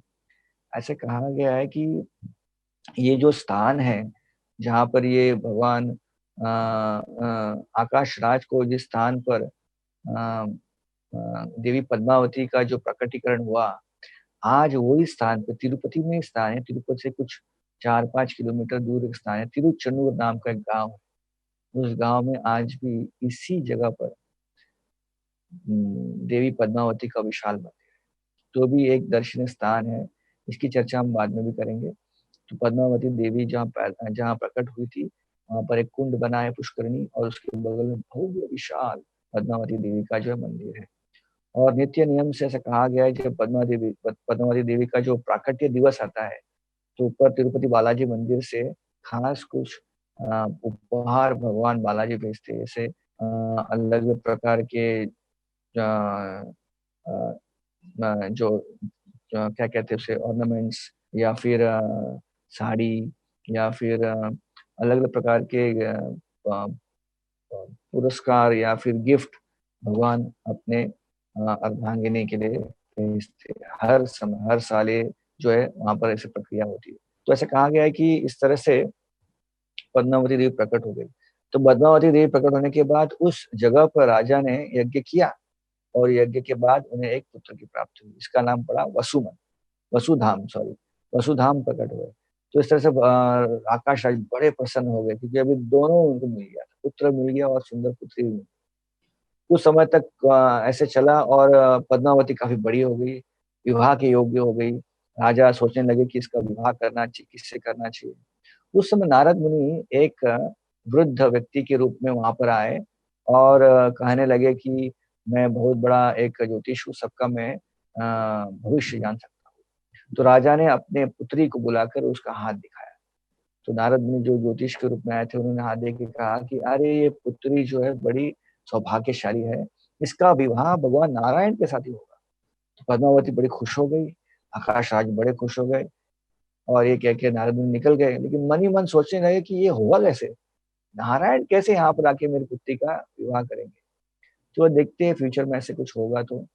इस बीच में श्रीनिवास जी जो बकुला देवी के घर पे थे, एक दिन बकुला देवी के घर से ऐसे कहा गया है कि श्रीनिवास वो एक घोड़े को देखे वो, और उस घोड़े पे सवार होके वो पास के जंगलों में गए, ऐसे ही विहार करने के लिए। वो जंगलों में जब गए श्रीनिवास जी वहाँ पर, तो उन्होंने काफ़ी हाथियों को देखा, उस हाथियों को खेल-खेल में उनको भगाने लगे। अब इस बीच पद्मावती ने उस दिन पता नहीं उनका ऐसा विचार आया, अपने सखियों के साथ पद्मावती भी उनके एक बगीचा है, जो है राजा का बगीचा था, बहुत बड़ा विशाल बगीचा में वो विहार करने गई और बगीचा बिल्कुल जंगलों के बगल में था।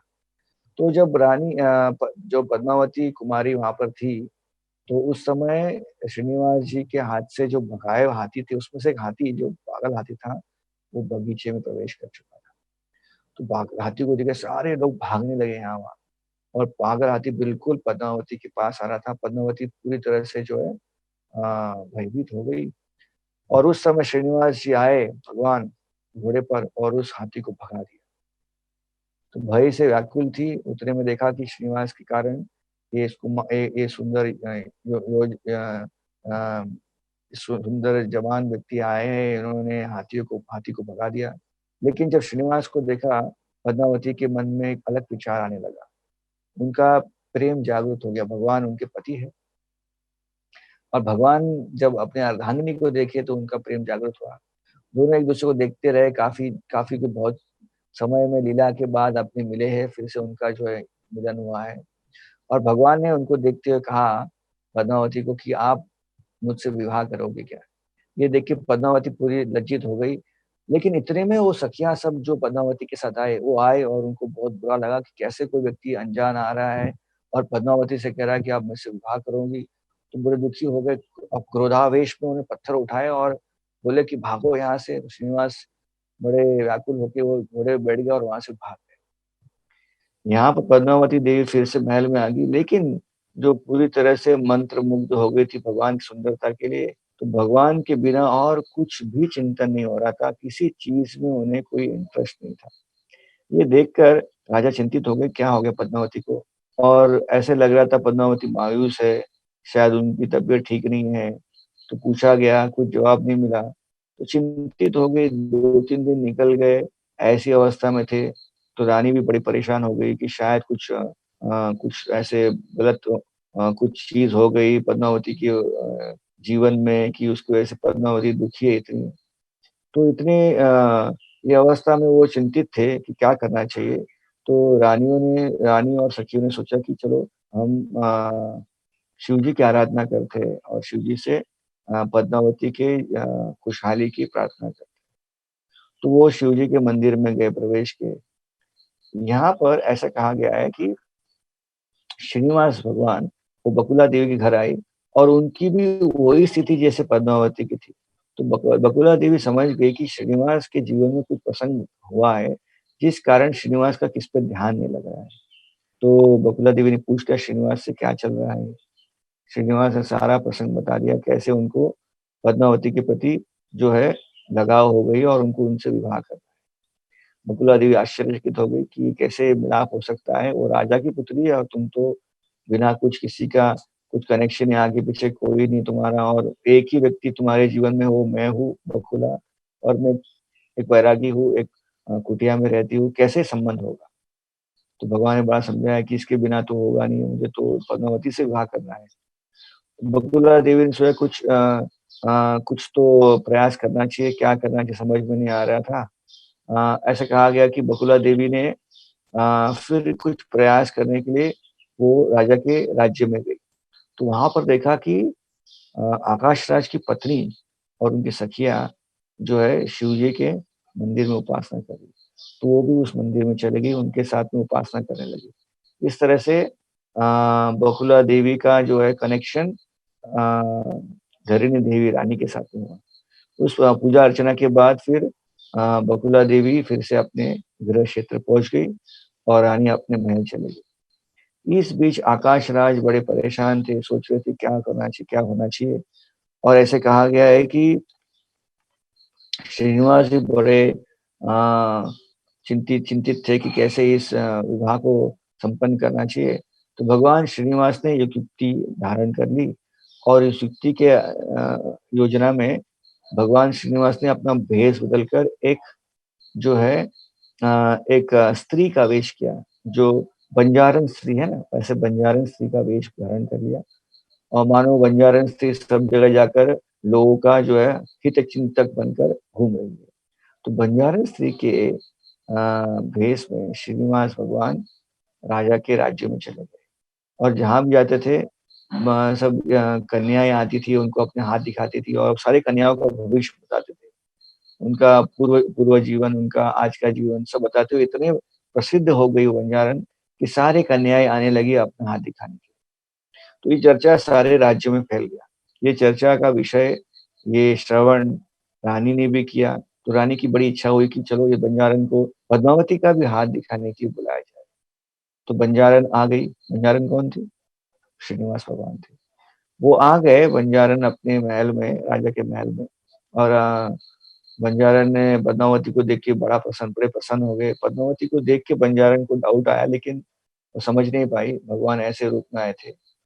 तो भगवान ने बंजारन के रूप में पद्मावती का हाथ स्पर्श किया और हाथ को देख के कहा कि ये जो व्यक्ति है, इस लड़की का विवाह ऑलरेडी तय हो गया है। तो आकाश राज ने कहा तय किसे तय हो गया? तो कुछ दिनों पहले ये लड़की बगीचे में थी और वहां पर एक युवा व्यक्ति आया है, वहां पर आया था, उसने इनको हाथी से बचाया। ये व्यक्ति ही इनसे विवाह करेगा और ये व्यक्ति कोई साधारण व्यक्ति नहीं। ये व्यक्ति जो है बहुत भगवान का साक्षात अवतार है और यहाँ पर प्रकट हुए इनसे विवाह करने के लिए। तो आप निसंकोच होकर इस व्यक्ति को ढूंढिए और उनसे इनका विवाह कीजिए। ऐसे करके बंजारन बोल के चले गए। आकाश राज थोड़े गंभीर हो गए, ये क्या हो गया? ये कनेक्शन कहाँ से लग गया? भगवान का अवतार कह रहे, ये कह रहे, वो कह रहे, बंजारन पे कैसे विश्वास करना चाहिए? और कह रहे कि ये लड़की और ये और एक चीज़ बताया गया कि ये व्यक्ति जो इसका नाम श्रीनिवास है, ये एक बकुला देवी नाम के एक वैरागी स्त्री के घर पे रहते कुटिया में। तो और अचंभित हो गए। राजा को बकुला देवी तो जानते थे, एक कारण था। ऐसा कहा गया कि आकाश राज जभी भी बीच जो वन में जाते थे वो, कहाँ पर? अपना शिकार करने के लिए। तो शिकार करते-करते एक बार ऐसी बात हुई, शिकार करते-करते राजा अपने सैनिकों से अलग हो गए और ढूँढते-ढूँढते एक कुटिया के पास आ गए, प्यास लगी थी, तो वहाँ पर कुटिया में प्रवेश किया, पानी माँगा तो बकुला देवी उसमें से बाहर आई। बकुला देवी ने अच्छा आदर-सत्कार किया। राजा अंदर बैठे बकुला देवी से कुछ वार्ता किया, देखा कि बकुला देवी बहुत बड़ी महाभागवत भक्त हैं, तो उनसे कुछ प्रश्न पूछे। बकुला देवी ने सुंदर भागवत का वर्णन शुरू किया और राजा इतने मंत्रमुग्ध हो गए, कई घंटों तक बैठ के बकुला देवी से भागवत सुना।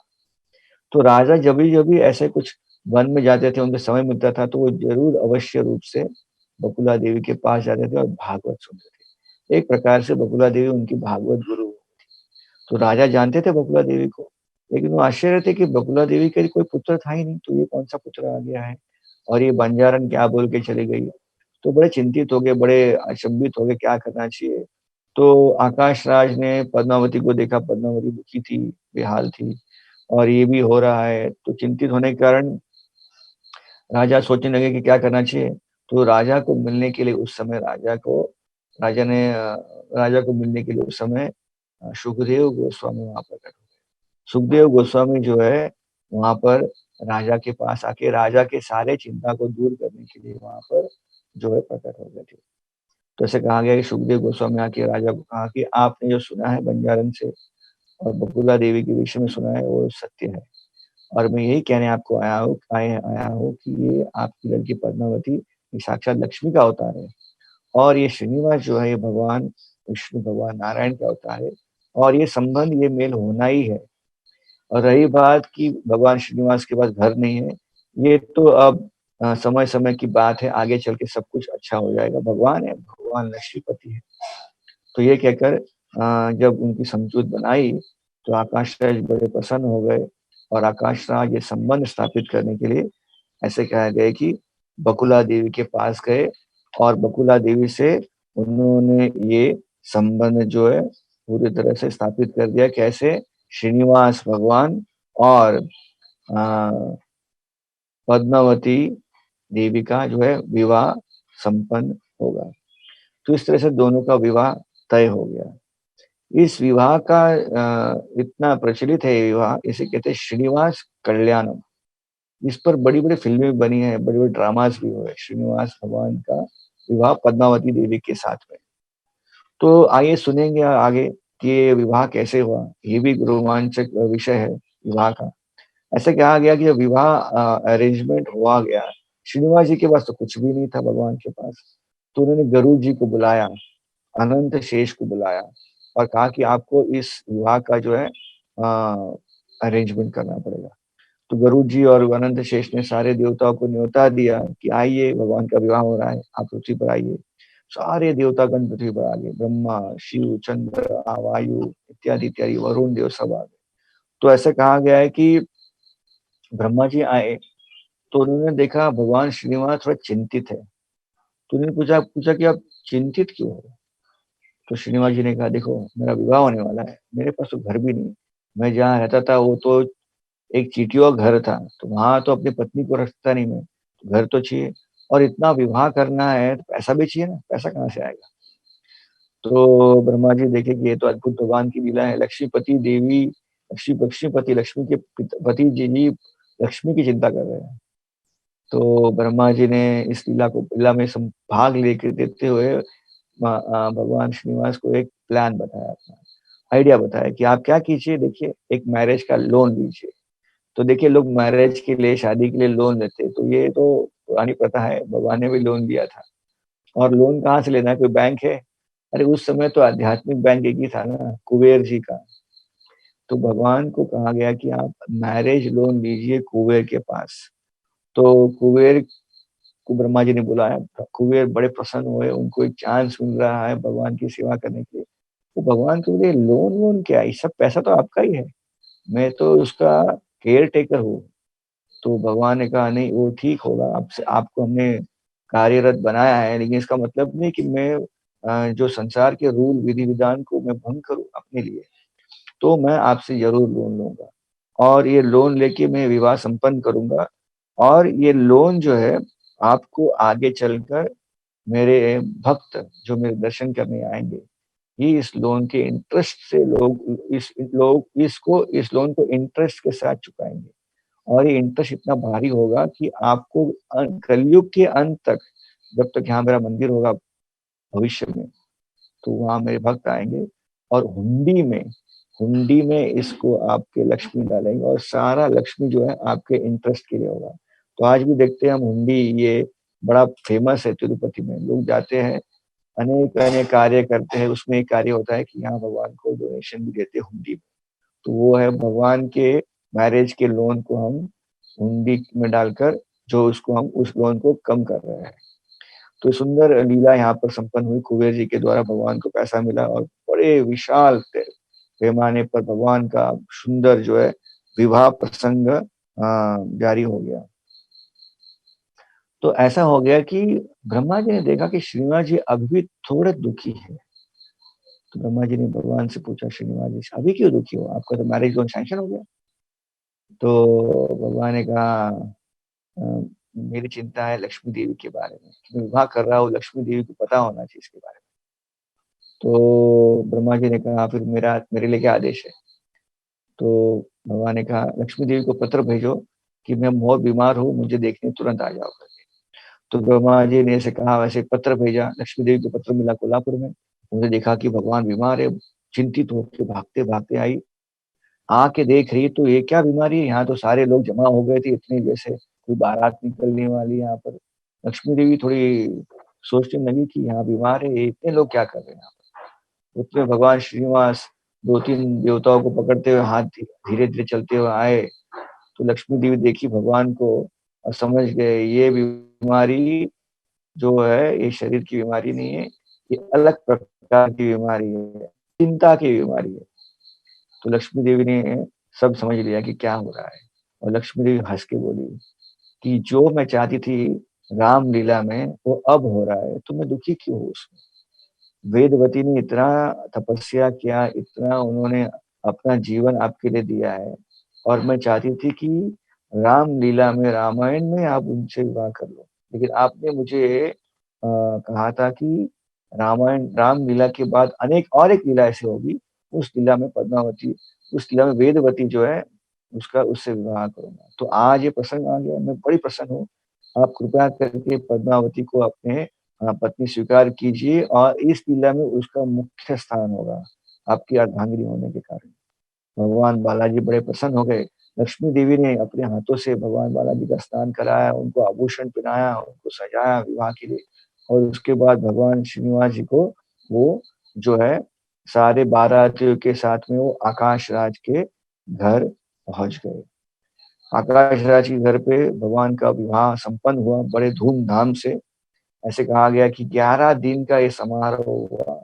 आज भी श्रीनिवास कल्याणम नाम का एक उत्सव तिरुपति बालाजी मंदिर में संपन्न होता है, और बड़े धूमधाम से ये मैरिज एनिवर्सरी आज भी जो है संपन्न होता है, आज भी मनाया जाता है। ऐसे कहा गया है कि ये जो शादी जहाँ पर हुई, जिस जगह आकाश राज और उनकी पुत्री पद्मावती का शादी श्रीनिवास से जहाँ पर हुआ, वो स्थान बड़ा प्रचलित हो गया। उसका नाम पड़ गया नारायणम वनम, नारायण वनम। ये जो है 40 किलोमीटर दूर तिरुपति से, और इस स्थान में आज एक विशाल मंदिर स्थापित किया गया है, जिसका नाम है कल्याण वेंकटेश्वर स्वामी मंदिर।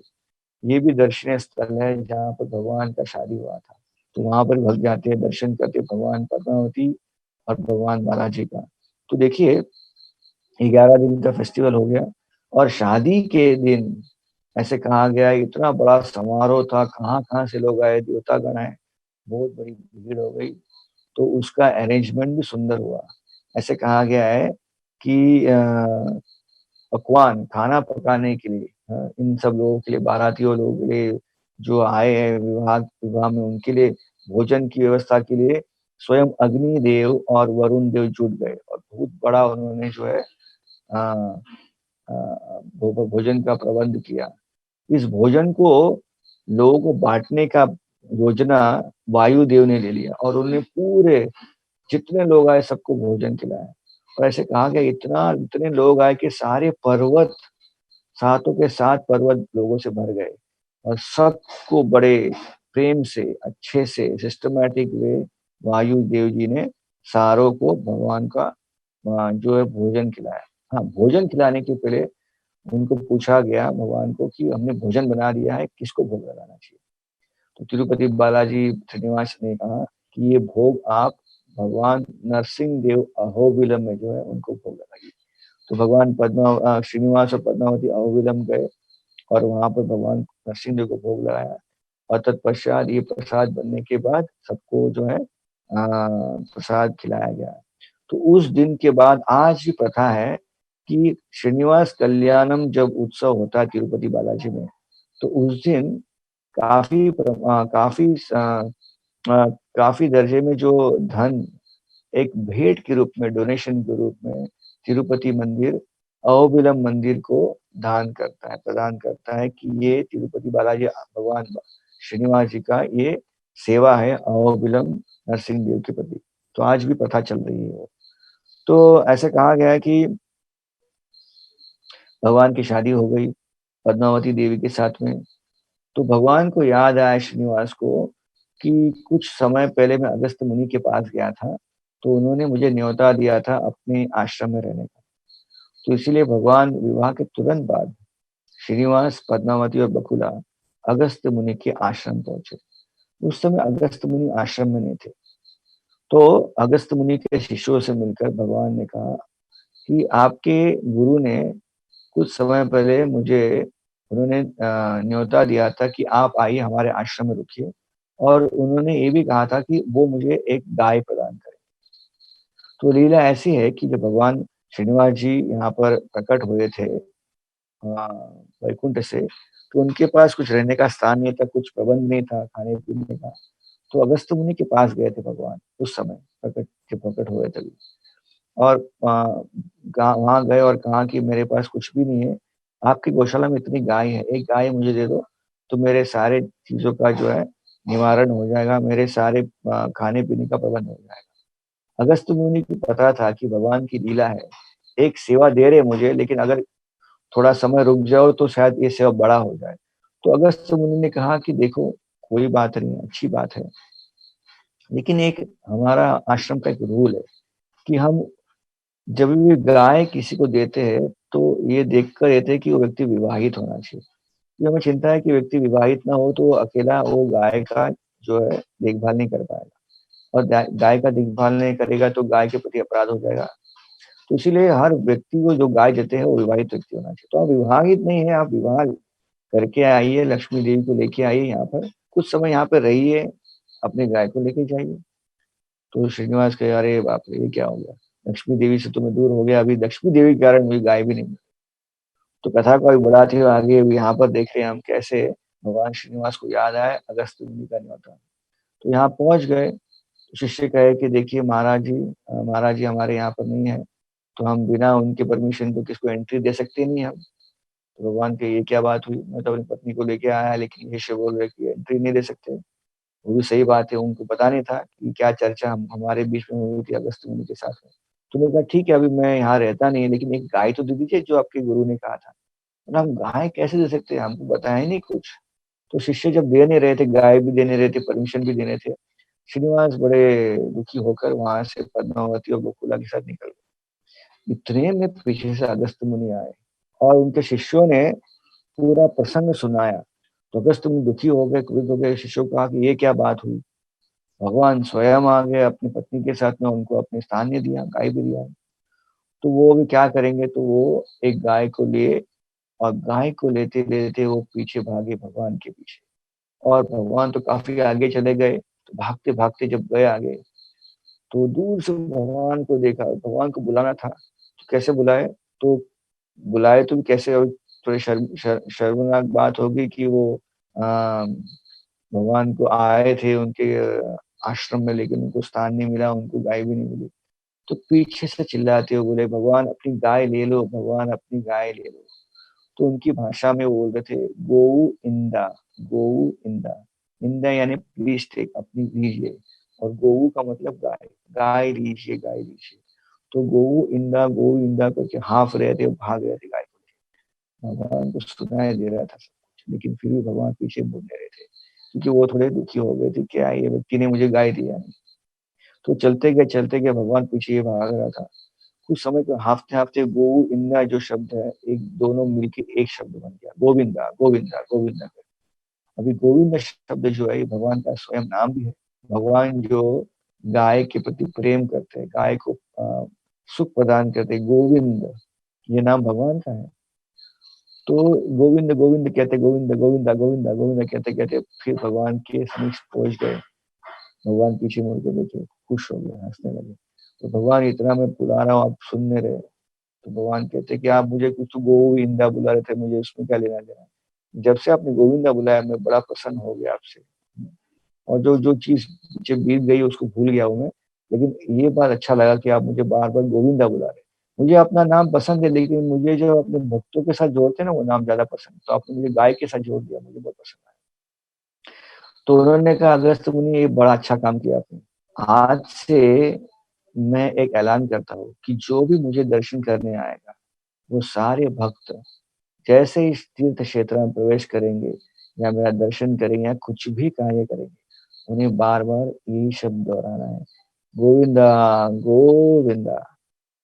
तो ये शब्द देखेंगे आप, तिरुपति में जाएँगे तो बार-बार जभी भी देखेंगे भक्त, तिरुपति स्टेशन में उतरते, एयरपोर्ट से उतरे, सब कहते हैं गोविंदा, गोविंदा। बस में बैठे ऊपर जाने के लिए गोविंदा, गोविंदा। लाइन में खड़े, प्रवेश की लाइन में, प्रवेश द्वार में आते, गोविंदा, गोविंदा।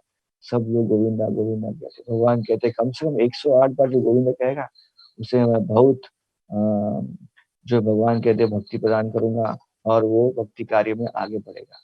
तो भगवान की इच्छा के अनुसार ये गोविंदा, गोविंदा शब्द जो है प्रकट हुआ। तो अगस्त्य मुनि ने फिर भगवान से माफ़ी माँगी और फिर से उनको आश्रम में बुला लिया। तो भगवान श्रीनिवास, पद्मावती और बकुला देवी अगस्त्य मुनि के आश्रम में रहने लगे बड़े प्रेम से। वहीं काफी दिनों तक रहे। फिर एक दिन पद्मावती देवी ने देखा कि भगवान श्रीनिवास थोड़े से चिंतित है। पद्मावती देवी ने जान लिया ये चिंता थी उनको लक्ष्मी देवी के प्रति, कि इनकी लीला अब पूरी तरह से संपन्न होने वाली है अभी, लेकिन फिर भी लक्ष्मी देवी नाराज है। तो पद्मावती ने कहा कि आप चिंतित मत होइए, आप लक्ष्मी देवी को भी यहाँ पे लेके आइए, हम दोनों मिलकर आपकी यहाँ सेवा करेंगे।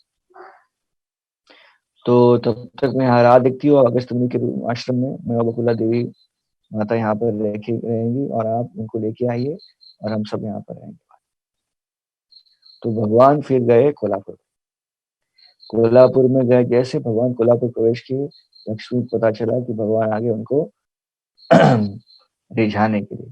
तो लक्ष्मी देवी को बिल्कुल पसंद नहीं था। लक्ष्मी देवी वहां से प्रकट हो गई और कपिल मुनि के आश्रम में पहुंच गई, छुप के बैठ गई वहां पर।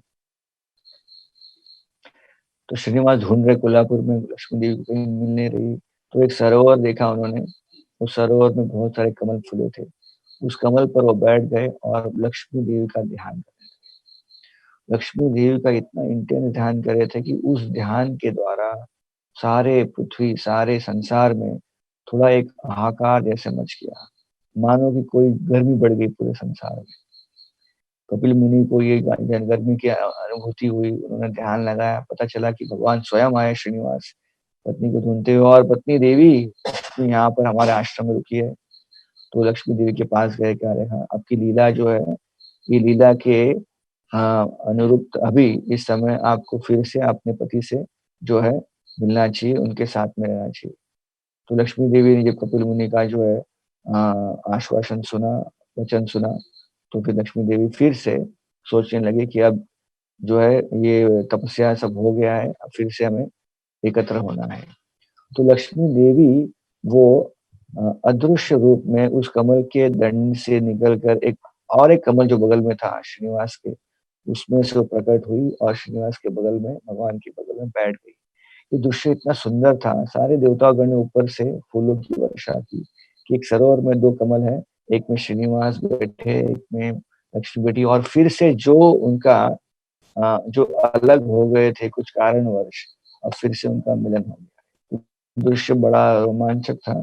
उसके बाद भगवान श्रीनिवास लक्ष्मी देवी को अगस्त मुनि के आश्रम में लेके आए और वहां पर अच्छे से वो रहने लगे अगस्त मुनि के आश्रम में। तो अगस्त मुनि का आश्रम जिस जगह पे था, उस जगह का आज नाम है मंगापुरम। तो उस जगह पे एक सुंदर मंदिर आज निर्मित है। ऐसे कहा गया है कि ये जगह 12 किलोमीटर तिरुपति से, ये भी दर्शनीय स्थल है जाने के लिए। यहाँ पर भगवान अपने विवाह के बाद पद्मावती एवं लक्ष्मी के साथ, बकुला देवी के साथ वहां पर रहे। कुछ दिन होने के बाद ऐसे कहा गया है कि भगवान ने सोच लिया, विचार कर लिया कि अभी समय आ गया है हमारी यहाँ की लीला संपन्न करके हमें फिर से वैकुंठ जाना चाहिए। तो ऐसा कहा गया है कि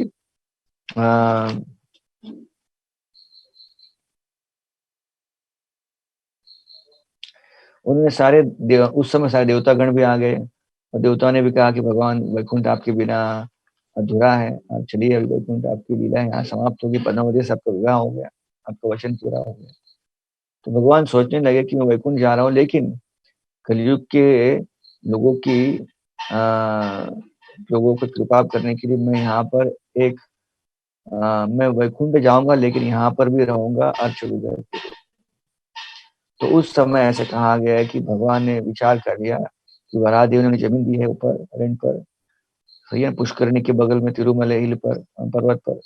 तो वहां पर भगवान ने सोचा कि वहां पर वो प्रकट होंगे अर्च विग्रह के रूप में, और उन्होंने आकाश राज के जो भाई है टुंडमन राजा, ये बड़े भगवान के भक्त थे, उनकी बड़ी इच्छा थी सेवा करने की। तो भगवान ने उनको बुलाया और कहा कि देखो, कुछ समय के बाद में अर्च विग्रह के रूप में यहाँ प्रकट होऊंगा तिरुमले के ऊपर, आप एक विशाल मंदिर वहां बांधिए और ये आपकी सेवा होगी हमारे लिए। ऐसा कहते हुए भगवान तिरुपति बालाजी तिरुमले पे स्थित हो गए, वहां पर अर्च विग्रह के रूप में खड़े हो गए।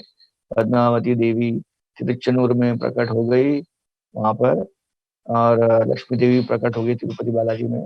तिरुपति बालाजी पद्मावती का मंदिर भी है। इस प्रकार से मेन अर्च विग्रह के रूप में भगवान वहाँ प्रकट हो गए तिरुमले में। और तब से आज तक भगवान वहाँ खड़े हैं, अपने भक्तों को अपना दर्शन देकर बुला रहे, आओ दर्शन लीजिए और अपने आप को पवित्र कीजिए। मैं यहाँ पर बालाजी के रूप में हूँ, वेंकटेश के रूप में हूँ। वेंकटेश यानी ऐसा हमने कहा था कि जो व्यक्ति जो भगवान ईश सारे व्यन यानी पापों को कट कट यानी दूर करते हैं, नाश करते हैं। वेंकटेश वेंकट रमणा जो अपने अनुचरों का अपने जो दर्शन करने वाले जो भक्त आते हैं, पुण्यवान लोग आते हैं, जो जो भी आते हैं वहां पर दर्शन करने, उनके पापों को धोने का जो कार्य बड़े प्रेम से करते हैं, रमणता से, वो है वेंकट रमणा। तो इस तरह सुंदर भगवान का नाम पड़ा है और एक कहानी यहाँ पर संपन्न हुई। ऐसे कहा गया है कि इस क्षेत्र की अनेक अनेक कहानियां हैं, बहुत सुंदर सुंदर कहानी है। काफी अलग अलग मंदिर यहाँ पर है। छोटे और संक्षिप्त रूप में आपको बताऊंगा मैं। यहाँ पर ऐसा कहा गया है कि भगवान का अभिषेक, भगवान का नित्य नियम से सेवा होने के लिए गंगा देवी प्रकट हुई तिरुमले में, आकाश में मार्ग से। तो आकाश गंगा आज भी है तिरुमले में, जो अचानक एक पर्वत से प्रकट होती है और झरने की तरह नीचे बहती है, तो आकाश गंगा है।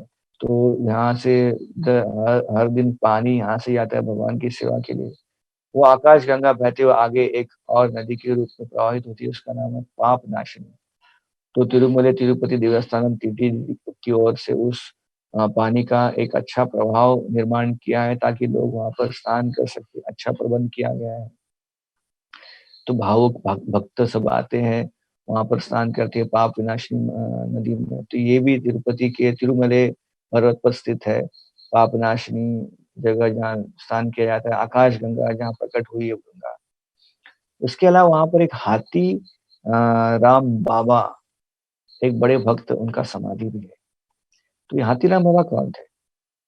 एक बाबा जी महाराज थे जो अयोध्या से तिरुपति दर्शन करने आए, राम जी के बड़े भक्त थे। तिरुपति में भगवान श्रीनिवास बालाजी का दर्शन करके इतने प्रभावित हो गए कि उन्होंने विचार किया कि राम जी तो मेरे यहीं बैठे हैं, तो मैं और कहाँ जाऊँ। तो उन्होंने विचार किया कि वो पूरा जीवन तिरुपति में रहे। तो उस पर्वत के कहीं एक जगह पे कुटिया छोटी बांधी और वहां रह गए। नित्य नियम से वो दर्शन के लिए आते थे। जब दर्शन के लिए आते थे तो भीड़ दर्शन में होती थी, लेकिन उनकी इच्छा थी वो खड़े रहे और ताकते रहे भगवान के दर्शन को।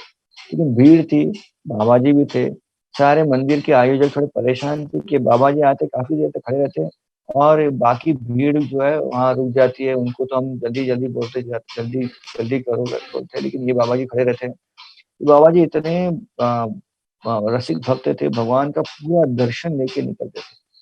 तो कुछ समय के बाद थोड़े मंदिर के आयोजक परेशान हो गए बाबा जी से, और कुछ लोग तो उन पर डाउट करने लगे कि इतने ध्यान से देख रहे भगवान को, कि गलत विचार तो नहीं है कि भगवान के इतने बड़े बड़े आभूषण देख रहे, सोने, जवाहरात, डायमंड, या फिर चांदी के जो औजार देख रहे, भगवान के श्रृंगार को देख रहे, क्या विचार क्या है? तो ऐसा कहते उन्होंने एक दिन एक जो आयोजकों ने उनको धक्का मारकर बाहर, जो है उनको धक्का करके बाहर कर दिया। वो धक्का मारा तो उनको उस धक्के के जोर से वो नीचे गिर गए और गिरने के कारण चोट लगी और उनको क्रुदन हुआ कि वो सोचने लगे ये क्या हो रहा है, भगवान का दर्शन करते हुए मुझे धक्का मार दिया गया है। तो रोने लगे, लेकिन किसी ने उनको देखा नहीं, तो थोड़ा बुरा लगा। और लोगों ने कहा कि ऐसा खड़े रहेंगे तो आपको निकाल दिया जाएगा, ऐसे करके बहुत लोगों ने उनको क्रोध किया वहां के आगे। बाबा जी बड़े परेशान हो गए, ठीक है चले गए। अगले दिन फिर से दर्शन करने आए तो आयोजकों ने दर्शन देने दिया ही नहीं उनको, गेट पर रोक दिया, कहा कि आप मत आइए, आप आते हैं तकलीफ देते हैं हमको, आपके मन में कुछ गलत भावना है भगवान के प्रति। और उन्होंने एक रूल बना दिया कि बाबा जी महाराज को अंदर लेना नहीं है, ये गलत बाबा है कोई। तो बाबा जी महाराज और दुखी हो गए और अपने कुटिया में चले गए और रोने लगे कि भगवान ये क्या हो रहा है, मैंने क्या पाप किया, मैं तो आपका दर्शन के लिए आया हूँ और दर्शन के हेतु मुझे ऐसी आपका दर्शन भी प्राप्त नहीं हुआ, तो जीने का क्या मकसद है? ऐसा सोच रहे थे। उस रात को जब सो गए तो भगवान बालाजी प्रकट हुए। सपने में नहीं उनको उठाया गया, भगवान स्वयं वहां प्रकट हो गए और भगवान बालाजी कहे कि देखो आपको मेरा दर्शन लेना है, आपको मिल नहीं रहा है, कोई बात तो मैं आ जाता हूँ आपके दर्शन आपके साथ में, आपको दर्शन देने के लिए। रात को उठा के कहा कि देखो मेरी बड़ी इच्छा है कि मैं जो है चेस या पास पास का खेल खेलूँ आपके साथ।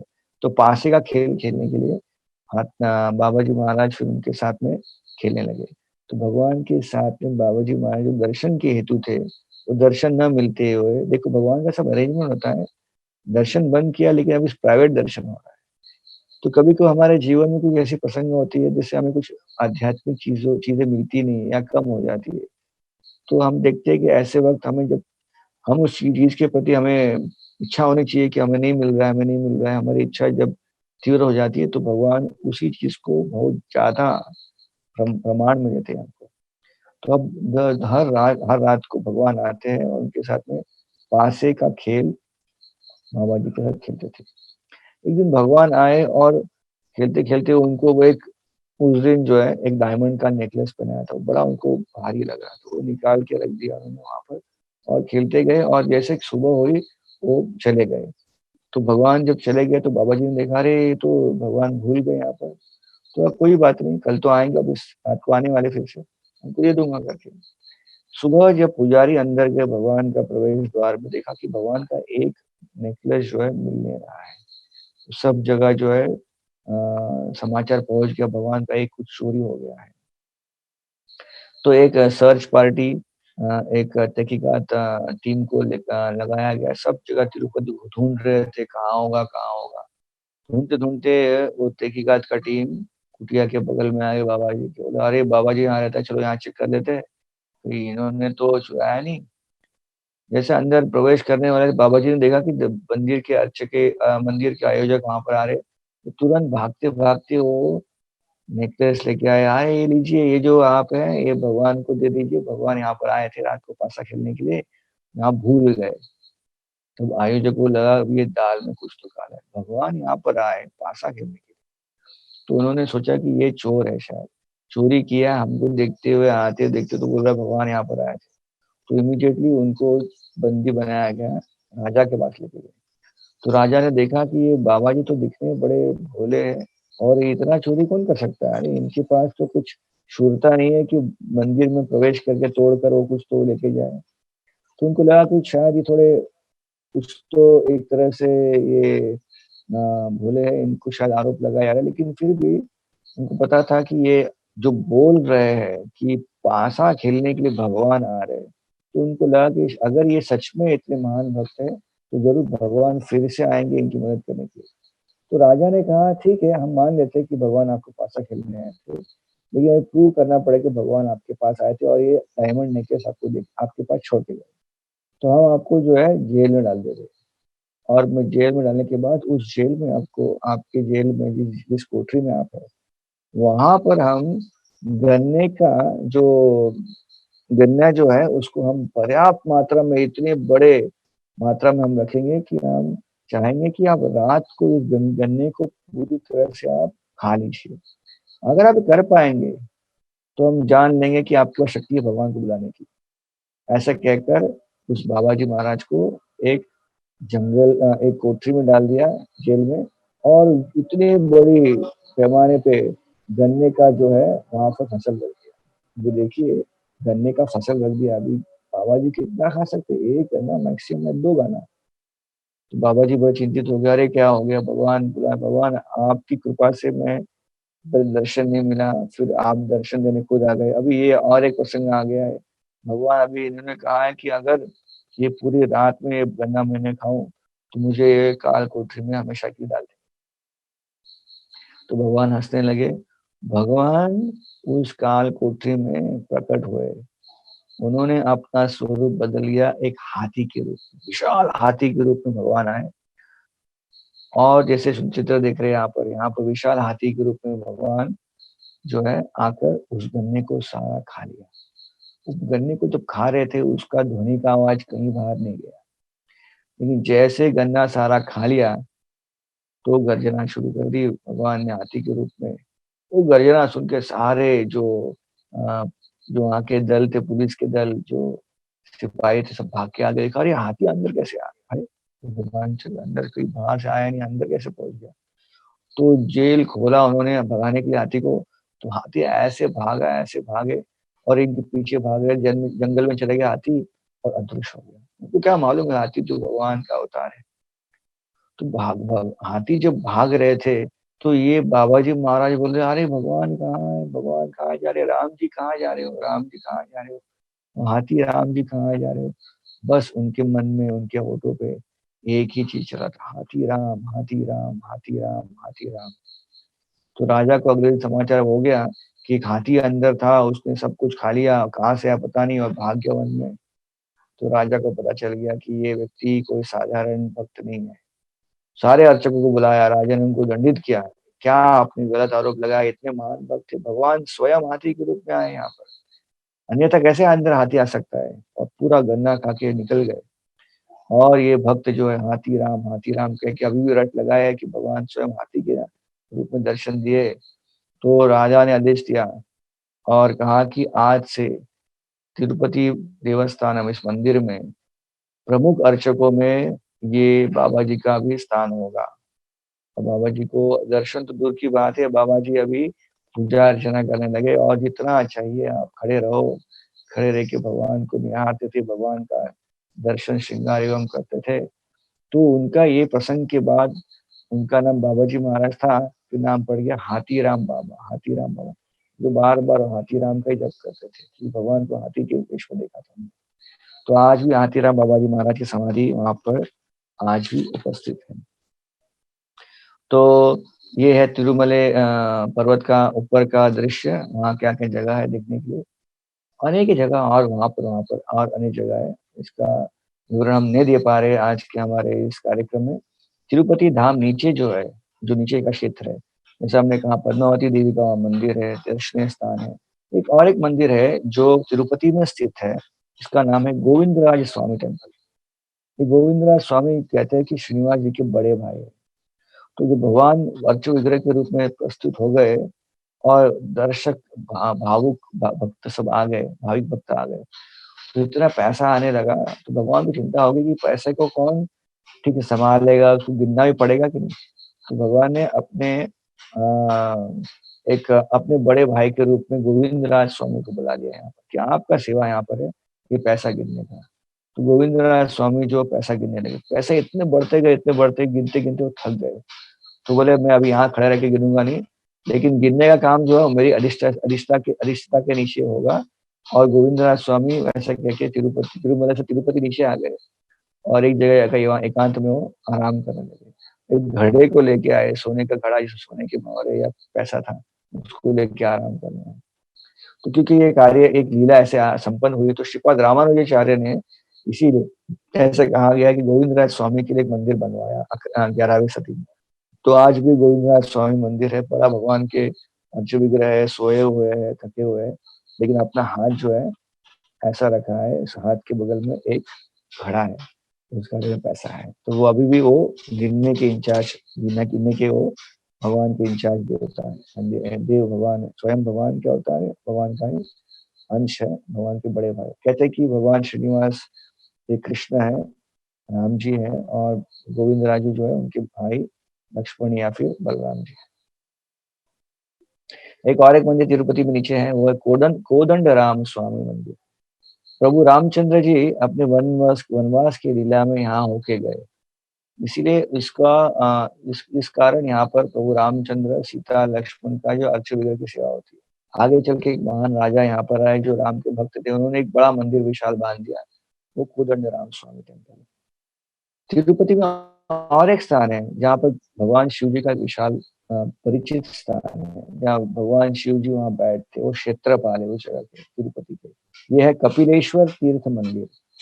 ये कपिलेश्वर तीर्थ बिल्कुल पर्वत के नीचे है, शिखर पर्वत के जो है नीचे स्थित है, जहाँ पर ऊपर से पानी बहता है और उस पानी के झरने को कहते हैं कपिल तीर्थ। वहाँ पर शिव जी का मंदिर है, वो भी दर्शनीय स्थान है। क्षेत्रपाल के रूप में भगवान शिव जी यहाँ प्रकट हुए हैं।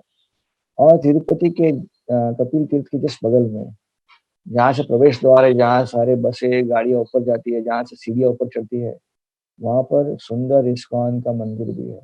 बहुत सुंदर इस्कॉन का मंदिर। श्रील प्रभुपाद जी इस्कॉन के फाउंडर आचार्य वो तिरुपति में आए थे 1970s में, और उन्होंने दर्शन लिया, बहुत बार दर्शन लिया बालाजी का, बड़े पसंद थे। वो बोल रहे थे कि इनका जो आयोजन है, बड़ा फर्स्ट क्लास आयोजन है, हमें सीखना चाहिए, इस्कॉन के लोगों को सीखना चाहिए, भक्तों को सीखना चाहिए, कैसे ये लोग इतने ऑर्गेनाइज थे। और उन्होंने उनका प्रसाद भी ग्रहण किया, और वहाँ के उनके निवास स्थान में, गेस्ट हाउस में रहे प्रभुपाद जी, और सब कुछ कहा भक्तों से सीखिए यहाँ से। और प्रभुपाद ने इच्छा प्रकट की कि यहाँ पर इस्कॉन का मंदिर होना चाहिए। तो उस दौरान में किसी व्यक्ति ने प्रभुपाद जी को एक लैंड दिया। तो आगे चल के उनके भक्त, इस्कॉन के जो भक्त यहाँ पर आए, यहाँ पर रह गए, और आगे चल के फिर काफ़ी भक्त यहाँ एकत्रित हुए, और कुछ वर्षों पहले एक भव्य मंदिर का निर्माण यहाँ किया गया। भगवान का नाम यहाँ पर क्या है? राधा गोविंद, और साथ में अष्ट सखी यहाँ पर है। तो ये भी दर्शनीय स्थान है तिरुपति के। रोज लाखों लोग यहाँ पर आते हैं, इस्कॉन मंदिर में दर्शन लेते हैं, और प्रभुपाद की किताबों को लेते हैं। यहाँ का जो मंदिर है, इसकी विशेषता ऐसी है कि ये पूरा मंदिर जो है दिव्य ग्रंथ के वितरण के लाभ से बना हुआ है। यानी पूरा जो दिव्य ग्रंथ यहाँ बांटते, गीता, भागवत इत्यादि, इसके बांटने से जो लाभ मिलता है, थोड़ा डोनेशन मिलता है, उस पैसे से जमा करके इतना विशाल मंदिर जो बनाया गया है। तो इस्कॉन तिरुपति का एक मंदिर है। और अंत में एक सुंदर सी कथा यहाँ पर आ रही है, वो है तिरुपति मंदिर। आप जरूर देखिए, इस्कॉन तिरुपति का मंदिर सुंदर मंदिर है। और इसके बाद एक कथा आती है कि यहाँ प्रथा है कि यहाँ पर लोग जो है ना, काफी लोग आते हैं और यहाँ अपना सर मुंडवाते हैं। तो सर मुंडवाने का प्रथा क्या है, हमने पहले ही बताया आपको इस कथा में कि नीला देवी नाम की अप्सरा थी। वो उन्होंने अपना जो है थोड़ा से बाल, सुंदरता के प्रतीक बाल को भगवान को दे दिए, ताकि भगवान का जो घाव लग गया था वहां बाल निकल गया था। तो आज भी बड़े पैमाने पे लोग आके अपना सर मुंडवाते हैं। तो ये भी एक सुंदर लीला यहाँ पर भगवान की स्थापित हुई है। तो देखिए, भगवान के अलग अलग अर्धांगिनी है, अलग अलग उनकी शक्तियां हैं। अंतरंग शक्ति में 3 शक्तियां हैं, श्री देवी, भू देवी और नील देवी। तो ऐसा कहा गया है कि भगवान जब वैकुंठ में विराजते हैं, तो उनकी उनके चरणों को दबाने का सेवा जो है लक्ष्मी देवी के पास है, श्री। और भगवान सोते कि किस पर है? एक तकिए पर। तकिया क्या है लेकिन? तकिया जो है वो है भू देवी का गोद। तो भू देवी वहाँ बैठी है, आप उनके गोद पे, उनके गोद में वो भगवान अपना सर रख के सो रहे हैं। तो भू देवी तकिए के रूप में उनको सेवा करिए, श्री देवी, लक्ष्मी देवी उनको उनके पैर दबा रही है, और नीला देवी बगल में लक्ष्मी की बैठी है, वेट कर रही है कि कुछ सेवा और होगा तत्परता से। तो वो जो सेवा में करने के लिए हमेशा आतुर होना पड़े। तो ऐसे कहा गया है कि कभी-कभी भगवान नारायण जब अवतार लेते हैं, तो उस अवतार में नीला देवी को बुलाते हैं अपने अर्धांगिनी के रूप में। तो देखिए, ये स्पेशल लीला तिरुपति की, यहाँ पर तीनों विराजमान है। वराहदेव के साथ भूदेवी आ गई है यहाँ पर। उसके अलावा पद्मावती देवी नीला देवी है, और श्री लक्ष्मी स्वयं यहाँ पर प्रकट हुई है। तो इस लीला में भगवान और भगवान के तीनों अर्धांगिनी यहाँ पर प्रकट है। तो ये सुंदर तिरुपति बालाजी की लीला है। और इस जगह का वैशिष्ट हमने कहा कि प्रसादम है तिरुपति लड्डू, ये बड़ा स्पेशल है। ऐसे कहा गया है कि बहुत सालों पहले की बात है, भारत के एक राष्ट्रपति थे, जो तिरुपति बालाजी में काफ़ी बार आ चुके थे। तो उनकी पुत्री का विवाह था। तो उनकी बड़ी इच्छा थी कि यहाँ के लड्डू उनके पुत्री के विवाह में जो है उनको लाया जाए और डिस्ट्रीब्यूट किया जाए। लेकिन यहाँ की प्रथा ऐसी है कि यहाँ पर कुछ प्रमाण के अलावा लड्डू मिलते नहीं है। ऐसा कोई कॉन्ट्रैक्ट नहीं है कि आपको लड्डू चाहिए, हम यहाँ 1000 लड्डू भेज देंगे आपकी शादी के लिए या आपके फंक्शन के लिए।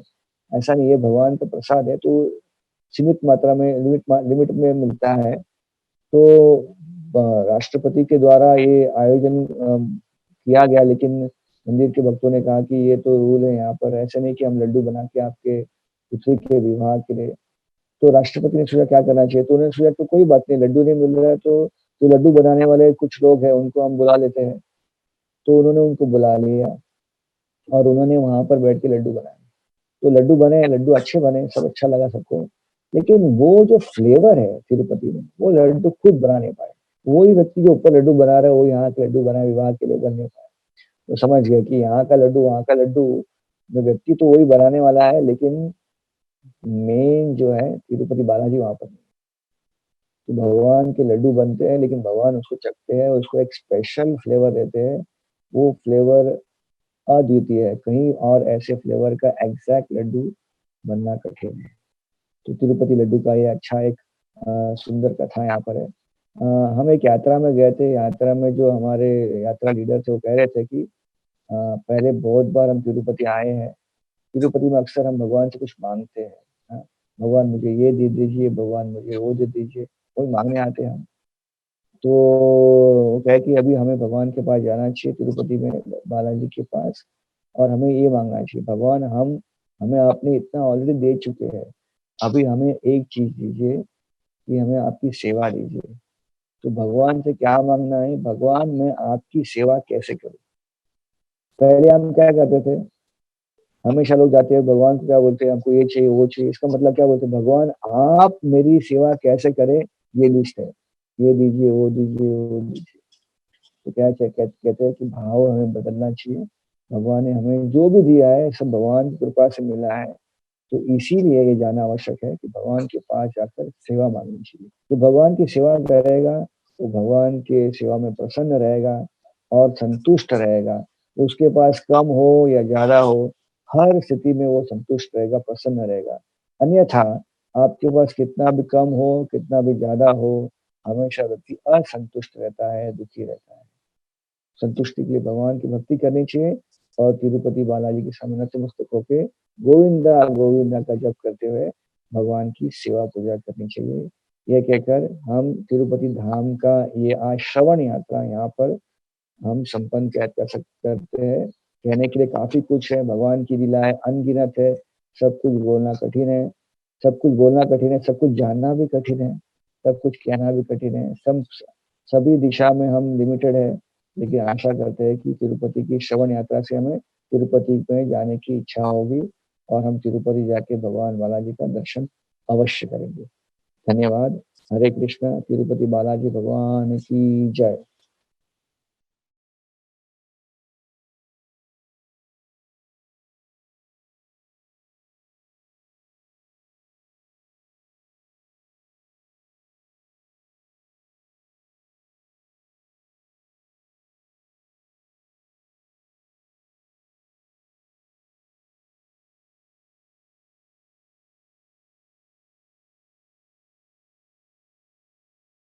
RG Media YouTube channel. Like, share, subscribe.